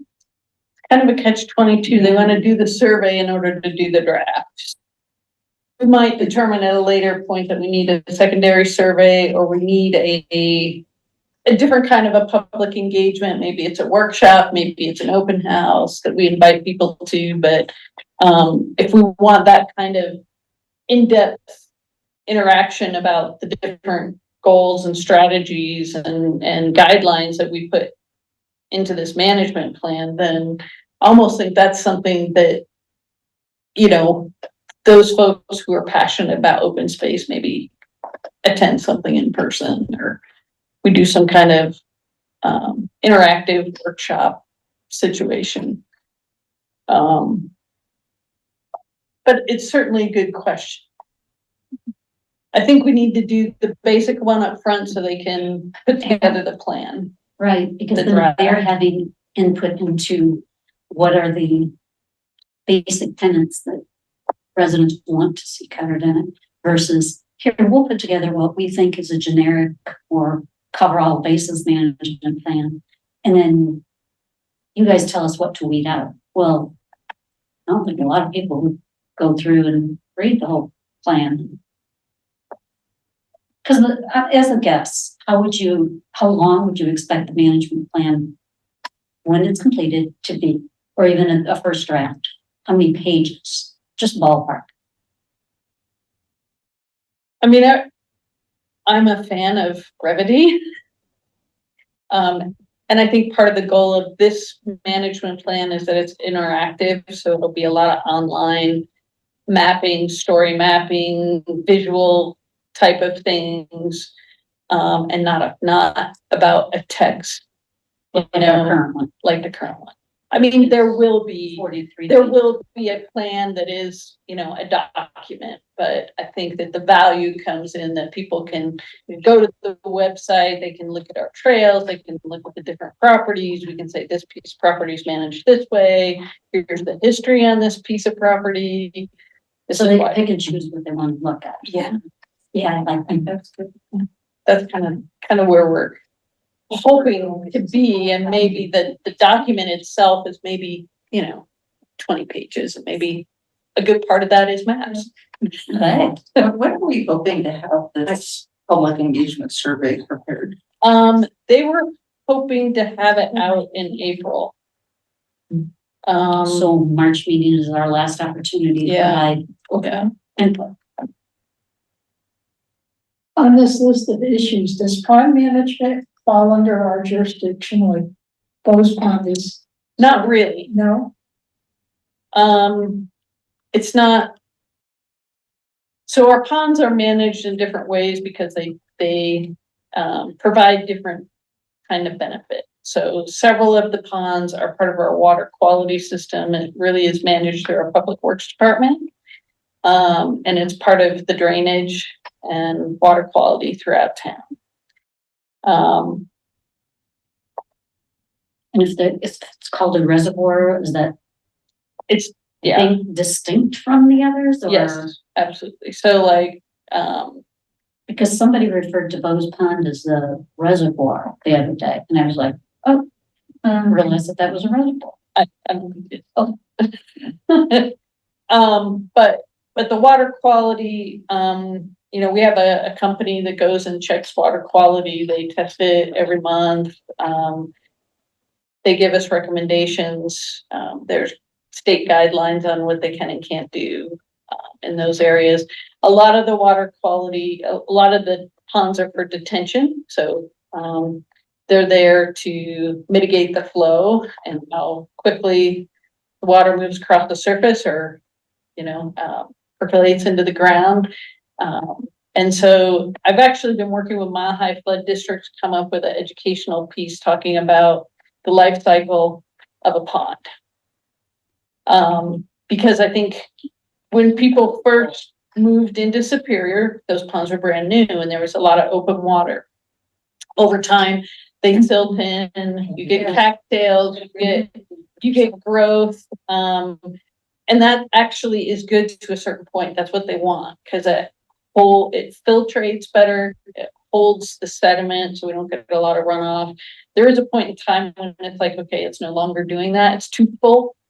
And then there's too many cattails, there's too much sediment, there's not enough water flow, the water, it's not providing any cleansing of that water. And we actually have a project that's gonna start this year down at the pond by the fire station. Down here, they're gonna dredge that pond out. It's turned into 2 little puddles of water. They're gonna connect those back together like they were in the beginning, clean it out. Great depth. Doing along promenade too, didn't you say that? I said, that's a pond? That's gonna, Yes. That's another. down by 88th and Promenade. Yes. That one, I think, will be a fall project, so spring, fall. Those are the 2 that are highest on the priority list. And that's determined by these evaluation studies that are done. Yeah, so the ponds are very complex. It depends which pond. Is it detention? Is it retention? Is it water quality? How's it categorized? All those kind of things. And, you know, of course, it's all drainage and it all goes to Coal Creek or Rock Creek. So, you know, it ties into all kinds of things, but yeah. What was your concern about holes? Pond management. Pond management on the list of. Yeah. And maybe we can, Because some of them are on open space. some of them are on open space. One of the things, we're working with Smith Environmental is one of the subs on the management plan, with Design Concepts is the consultant. That's right, okay. He did the Hutch. Yeah. Yeah. So they're very, and the person who's doing it is the same person. Oh, great. So she's very well versed in Superior. But she brought up that we have a lot of small wetlands. And she's like, they're not really called out, but they have a lot of value and we might want to start documenting where those are and how we manage those. So I would say wetlands, yes. Ponds, So what? probably done. Let's add wetlands to this question. Mhm. And I'm looking at the clock as we go. I'm not- Sorry. So for our last time, for design concepts would really be in March. Right, so we can talk. And maybe about I'll ask them to help with the draft. And then also, To the critique it. expectations, so we can give these ideas, these great ideas that are emerging right now with this brainstorm. What would be our task in March, like questions or just, Why don't I ask them to provide a draft that I could send out ahead of time and maybe they could even attend the meeting if you think That that's would be great. valuable. yeah. And give it we can the have, time that we need. we can have some back and forth on, we like this, we don't like this, we missed this. Let's do that, That's because like- and that way we can allocate the right amount of agenda time or what I think this deserves. Yes. And I will just start also, we had talked about doing a mapping of wildlife corridors. And I met with Ashley and that's underway. Oh, So. I realized I sent it to her in January and I haven't heard back from her, but I just pinged her. So team, if I could just ask you to, just harness in all of these great ideas and as you're thinking about them, write them down. And we can, through our email, we could throw out these ideas and compile them. If we could work them design. No replying, but just to get, to continue the thought process. That way we'll be ready in March. Well, and if we have a draft, I think it's I think easier so. to respond I to agree. something that's. I totally agree. Just throw things out, so. Okay, well, thanks, team. Let's move on to rodenticides campaign plan and policy.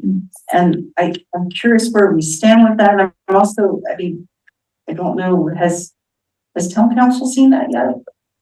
we sent it in with the last, bunch of notes, but I don't think it made it to them. Cause I Okay. went and looked and I think there was some miscommunication there. Okay. So we can do that again and I'll make it clear that it's supposed to accompany the notes to council. Okay. When we send in the notes for tonight. Okay, and for those who've been involved with this project and do you have anything for this topic? I'm looking at Tracy and Amber. Well, I guess I'm assuming that really actually communicating directly with Kevin to say we'd like to start a campaign is dependent on at least Already some sort of, okay. I actually provided him with the documents that Okay. you all put together. So, and, especially when we received the resident concerns about the rodent boxes out there in the open space, so people are putting things in on town property now. Another question, but yeah. So, some information that's gonna go out that like, there are serious repercussions. Here are some alternatives. Please don't put things on open space. But it is a bigger issue than just, that's a no, pressing issue, but like, was your email to him more broad? We'd like to do an overall rodenticide campaign, an educational campaign around why not to use rodenticides. And that's certainly one component. Don't put your rodenticide boxes on our. Yes. No, that's kind of the importance of doing the article. Perfect. But Okay. yes, all the reference material and the links that you provided, I think are gonna be included. Okay. So, I also am working in-house to make sure that our internal, pest program aligns. Thank you. So, Speaking of internal, or not, I mean, just pest, how people actually end up getting rid of critters, right? One of the things that has come up is, you know, if we, unfortunately, one of the most logical ways to get rid of critters is, you know, to put out a trap and to kill them. And or you can potentially move them, but really that's sort of illegal. I mean, you know, there's lots and lots of dynamics here. But I will throw out there for information purposes, that one idea that has been surfaced is that if the town was willing to go this far, there are good traps that can be used. And potentially the town could offer a program, to let people rent traps, if they had a pest problem. So I don't know if we'd ever go that far, but there are people willing to. the group you work with, the group that's doing the ranger program. Oh, Greenwood, I yeah. was gonna say, like, for Greenwood, I know they have different approaches on how to do things humanely. Yep. And whether that's, you know, like one of their classes, how to do like a survival kit for like rescuing a songbird versus a squirrel versus a raccoon or things like that. There's that whole list of which class you would like to take. There's also state regulations from CPW on how to humanely trap an animal. Like when I talked to someone from CPW last year about a guy, he reached out and was like, I have a squirrel who's been a pest and chewing on the side of my house, destroying his property. Can I just get it, trap it, and just drop it off? Can't do that. No, can't. You can't just pick up a squirrel or raccoon and just drive it 300 miles away and just drop it off. No. You just killed it. So there's certain distances that you can go to do it humanely, and there's different ways to trap an animal humanely where you're not harming it. And depending where you drop it off, you cannot drop it in any open space. That's against the rule, and a lot of people don't know that. So it's there's a lot. They provide the service CPW. They're busy. or Greenwood would give you advice. Like if you were to call them and say, hey, I have this issue, because this happened to me when I found like a injured bird near my property, and like, how do I handle that? They will walk you through it. They will say, oh, can you tell me the condition of the bird? Like, is it moving? Does it look like it's breathing? Or, you know, just the situation. And then they tell you how to approach it. And if it's worth something is it a situation where it's worth it to intervene or to just let nature take its course? So they will help you decide if you're unsure. And I have questions like, what do I do in this situation? They will help you. And that's something you can learn in those classes as well. They go over all of this. So it really depends. I know, I think it's so. maybe we That's should offer a hotline to call Greenwood. But that's actually for rescuing animals. That's what they do. Right. And if people have, and I'm not saying what I'm talking about, if people have a mouse infestation, then what do we do? What do we recommend? That's where it gets really gets tricky. And so I think that's what we have to figure out. Are we just gonna make recommendations? I mean, most people recommend traps that, you know, what do they call it? Snap trap, right? But if we wanted to go far enough to say, okay, there are humane ways to move them, we'd have to really dive into that to get to the bottom of what they can and can't do. And it gets really tricky. I think Greenwood is a good resource to have, because they also work with the animal control of the county. Okay. And they have their methods as well. So I think they're a good starting point. I can't think of any of like a company name that we can refer people to. No, it was the methodology. Yeah. I know what you're saying. Yeah. Because when I read through the document that we had before, I was like, this kind of stops short of saying you can live trap, which I personally do, and I'll leave it at that. Yep. But you're right. It does open that up because people have those questions. Yes. And they need some guidance if we're gonna go down that road, because that would be what I would ask, like, oh, this isn't listed on here, how come? But if they have those questions, we need to be able to say, here's how it happened legally. Yes. You know, so And I I think get that's the biggest question. I get it. You Yeah. can only tell them not to do things so much. Correct. You have to tell them what they can do. Right. And so anyway, I think there's a lot of work to be done there. So anyway, I'll just, for now, That's great. we'll leave it Yeah. there. Yeah. And so maybe the article, do we need to figure all that out before that article? No, I think you can't cover everything in the No, first article. no. So I think, But over It's a time, campaign. but it's also a campaign, and so, yeah, at some point, I think if we can offer people some concrete solutions, we need to be sure they're legal, we need to be sure that they're executable, all those things, but anyway, at some point, we're gonna have to cross that bridge. agreed. Let's move to the OSAC roundtable now. And let's start with our online friends. Christy, do you have anything for the group? No, nothing additional. Thank you. What about you, Jeff? No, I don't. Okay, thanks. Ari, do you have anything else for the group? No. Leslie? No, I don't think so. Yeah. Okay, and the tree trimming that's happening down in Original Town, Yes, I know some staff is going out to walk with Peter. Monday. Is that Monday? I'll just throw out one more little plea that, you know, that trees have great value. Yes. And I understand risk, right? I mean, but anyway, there's a lot to be said for leaving that as natural as possible. And we have heard you loud and Yep. clear. Sorry, So broken record. Peter is gonna mark trees to save, Okay, and so is the private property owner who's participating. okay. Has some trees he would like to make sure stay, Great. which is great. And there's so much dead wood in there, that they will have plenty to do. Okay. This is Team Rubicon that's going out. They'll be out there the 21st through the 23rd.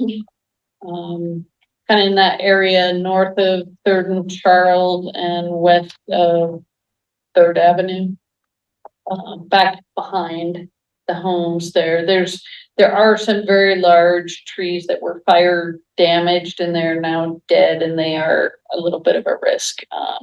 Some of the residents, it's a little traumatizing to look out there and see the charred trees, so some of those will be removed, but I think there'll be plenty of habitat remaining.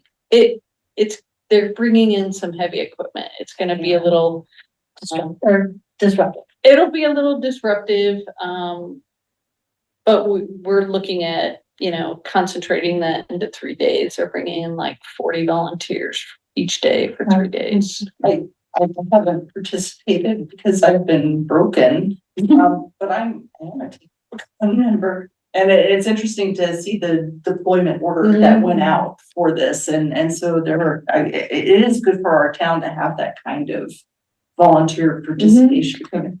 But I agree, Tracy, we need to make sure that there's some guidelines around them. And they're gonna be very eager to do work. Right, There will be some guidelines and we've also, it was great that Peter shared the raptor and owl the nesting. nesting, so we'll Yes. make a large effort to make sure we stay away from those areas as well. Is there anything else for everyone? Amber? The wildlife encouragement team met in January. We discussed possibly doing more pond islands, and we have a volunteer that's willing to coordinate building them with help of the high school. yes. High school shop class. Yeah. And I know there was some concern that they were just that the geese and ducks were just destroying this vegetation on these. But if you look at the sign of the pond island, that's one of the expressed purposes for having the islands there is to be a refuge at night for the animals, for the geese and the ducks to sort of escape and maybe have their eggs, lay their eggs there. And then we're doing a walk February 20th. We're meeting at Ormond Roach, and we're gonna walk down and see where they're thinking of taking down the trees and seeing the nesting areas. So, it's anybody's willing to. What time is that? 11 o'clock on Thursday, February 20th. So if you'd like to join us and take a walk down there and see what's going on. What happened? So, Rita, do you have any? Nothing. Round table? And council member? Okay. They do. I attended the Marshall Fire Remembrance Subcommittee, and remembrance is a new word in our subcommittee because public engagement actually told us that it sees whatever comes as something that is a remembrance, not a memorial. So new language for that. But the subcommittee met, and we are going to be presenting to town council on that public engagement on February 24th. And so a key part of the public engagement was for this remembrance, where would we have it? And the leading contenders were Founders Park and Ormond Roach. A lot of the public engagement also showed people who live near Founders Park who said, we don't want to have to see this every day.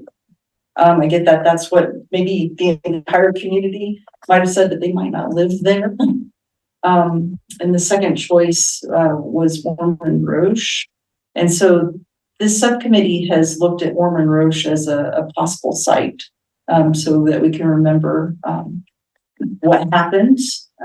And so the slides that are going to be presented on February 24th do come with staff input, as well as just from the other committees as well. But I wanted to share this with you because this would be on open space. So if you think of where the rings are, it would really be just adjacent to that, utilizing the slope.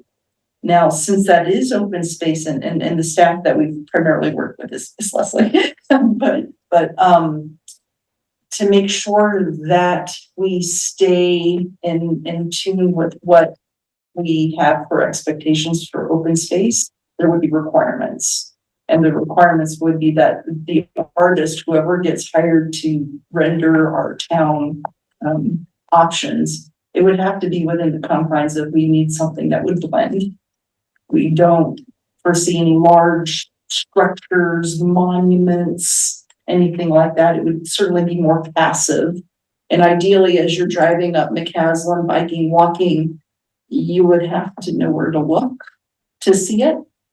So it becomes more of a destination versus something that is intrusive, is what these slides show.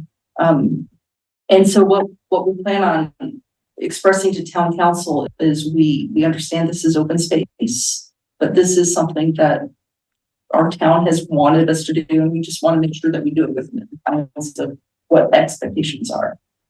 I don't know if you have anything that you would want to add to that, Leslie. We also did vet this through the county because that piece of property has an easement on it from the county, and they actually were very supportive. Obviously, they want to see the design and they'll have to approve it as well. But describing it as you have described it as something very passive, that might be a seating area with some low-level interpretation or something along those lines seem to fit into their realm of acceptance. So for the subcommittee, the next step is obviously presenting it to town council, and then we will get guidance on whether or not we can go ahead and look towards that RFQ for hiring an artist rendition, because I have no idea what this would look like. I mean, there are people who can do that for us and at what cost. And so it's not imminent. I just wanted, that's where we are. Okay, so let's go on to our last, we're just a little over time. I appreciate everyone's patience. Let's look at our standing updates. The first one being the Rocky Mountain Greenway. And Leslie and I were talking about this just before the meeting. Actually, our town had this as an item, was that just last Monday? Where our town opposed any kind of trail connecting from Rocky Flats to the town of Superior. So that's consistent with what history has been for that. Other than that, I don't have any updates. Do you, Leslie? No, and it was a resolution that they passed. Raptor program, Tracy.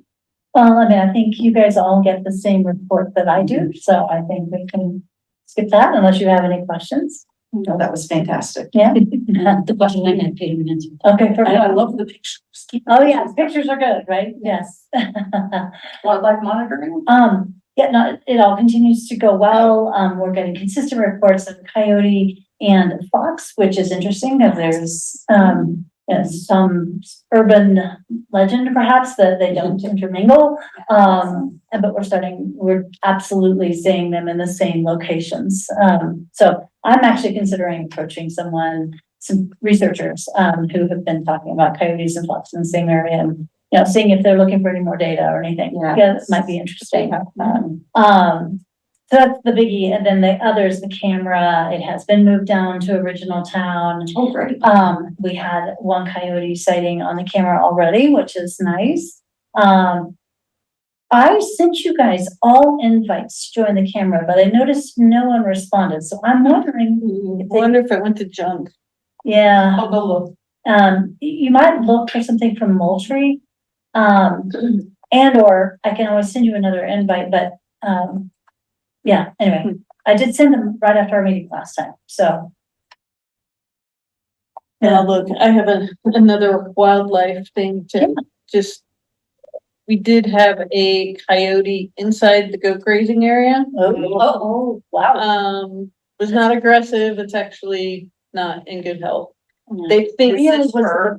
Really skinny. Yeah, Made you not yeah, want yeah. inside the goat area. But the goat area moves every day. Yeah. So they saw the coyote, they recognized that it was hanging out. They think there's a den in the area potentially, why she was not trying to get out of the goat area. There to begin with. Yeah, so, so they're gonna avoid that area. Okay. So, This must be her, Tracy. It must be her. Yeah. And, no, that's really interesting because we haven't seen her in a while. Yeah, there were some concerned residents who thought the electric fence was keeping the coyote inside the fence. I'm like, coyotes, if they want to get over a 4-foot fence, are gonna get over a 4-foot fence, but it was because I think she had a den in the area. Interesting. Yeah, Interesting. Okay. so they're just gonna avoid that. And he said like, it's like where the trees are at, like just that area, they said they noticed that she was gone at some point and the next thing she's in the area back. So there was a pattern. So they just didn't do anything to the goats, she was just there and just been involved. And if it's her, she's pretty sick, so. Yeah. Down by community park, or in community park and down by the creek. Okay, yeah. Okay. Yeah, if you want more info, Kari, we can probably get that. Okay, I think I'll talk to a few people about that, cause that's interesting. Okay, I don't think it sounds like you're doing the right thing, I just don't know if there's any more we can do for her. Yeah, so, okay, but really, that's the big news there, and then, you have a sit-site update, but nothing. And it is fully functional, up and running, and people are reporting to it consistently, so we've not had any problems at all, which is great. Continue. And Hey, what about trail etiquette? So you mentioned the stickers. Yes. We are getting signs made of all those stickers. So instead of being little stickers, they're gonna be larger signs, like 10 inches, circular metal signs that we can put up on all the, signs that mark the trails, the new signs that they put up last year, the wayfinding signs. We can put them wherever we want. And that's some of the feedback I want to get from you all. I was gonna work with the school to see if we could put some up and around where the bike corrals are at the school, and we can choose which, I mean, we have 12 different signs to choose from. So which ones we put in which locations might take a little bit of thought, you know, what's the problem here? Do we need to, you know, say, use hand signals or wear your helmet or pick up your dog poop? What do we need to say at this location? Or, you know, Yeah. so, those are in process of being manufactured right now. So, but just another little thing we can do, to put some reminders out there. You identify what of those signs you want to put where, so that you know how many to have manufactured in each. Well, what we did is we knew how many of those wayfinding signs we had, so Use that as a starter. and we use that as a start. So, yeah, but we can certainly have them out at National Trails Day as an educational piece, whatever, but, yeah, we'll. It's gonna be the fabulous raffle prize. Just what you wanted. That's it. All right, Christy, do you have anything for wildfire update? Nope, I sure don't, but the goats are great. Yeah, they're almost to my backyard, and Tracy, I've seen Are them they? sick- Yeah, they are almost there, yeah. I think it's about half a Cool. block or so, but Tracy, I've seen our sick girl. She goes, I don't think I've seen her for about 10 days, but she runs behind my house almost every day when it's warmer. It's funny. Okay, and we're not sure there's one or two, but, yeah. Yeah. Anyway, it's interesting, okay, Yeah, thank you. yeah. I will let folks know that, GoPros are planning to do a event on March the 1st. Oh. So a meet and greet with the goats. They always try to do that at least one time during their season of grazing. So we're targeting that, weather dependent, of course. Yeah, times are March 1st. They'll be further down Community Park, closer to Rock Creek by that time. 11 to 2. And then, totally forgot, thank you for reminding me that.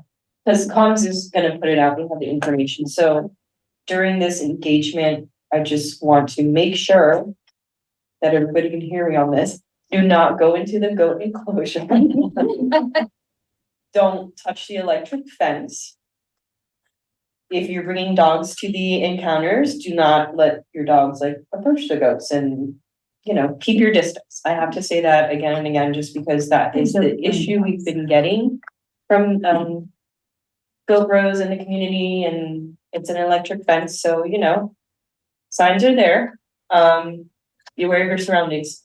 But they will have goat feedings, and just like what they did for National Trails Day, they have the panels, like the wooden panels.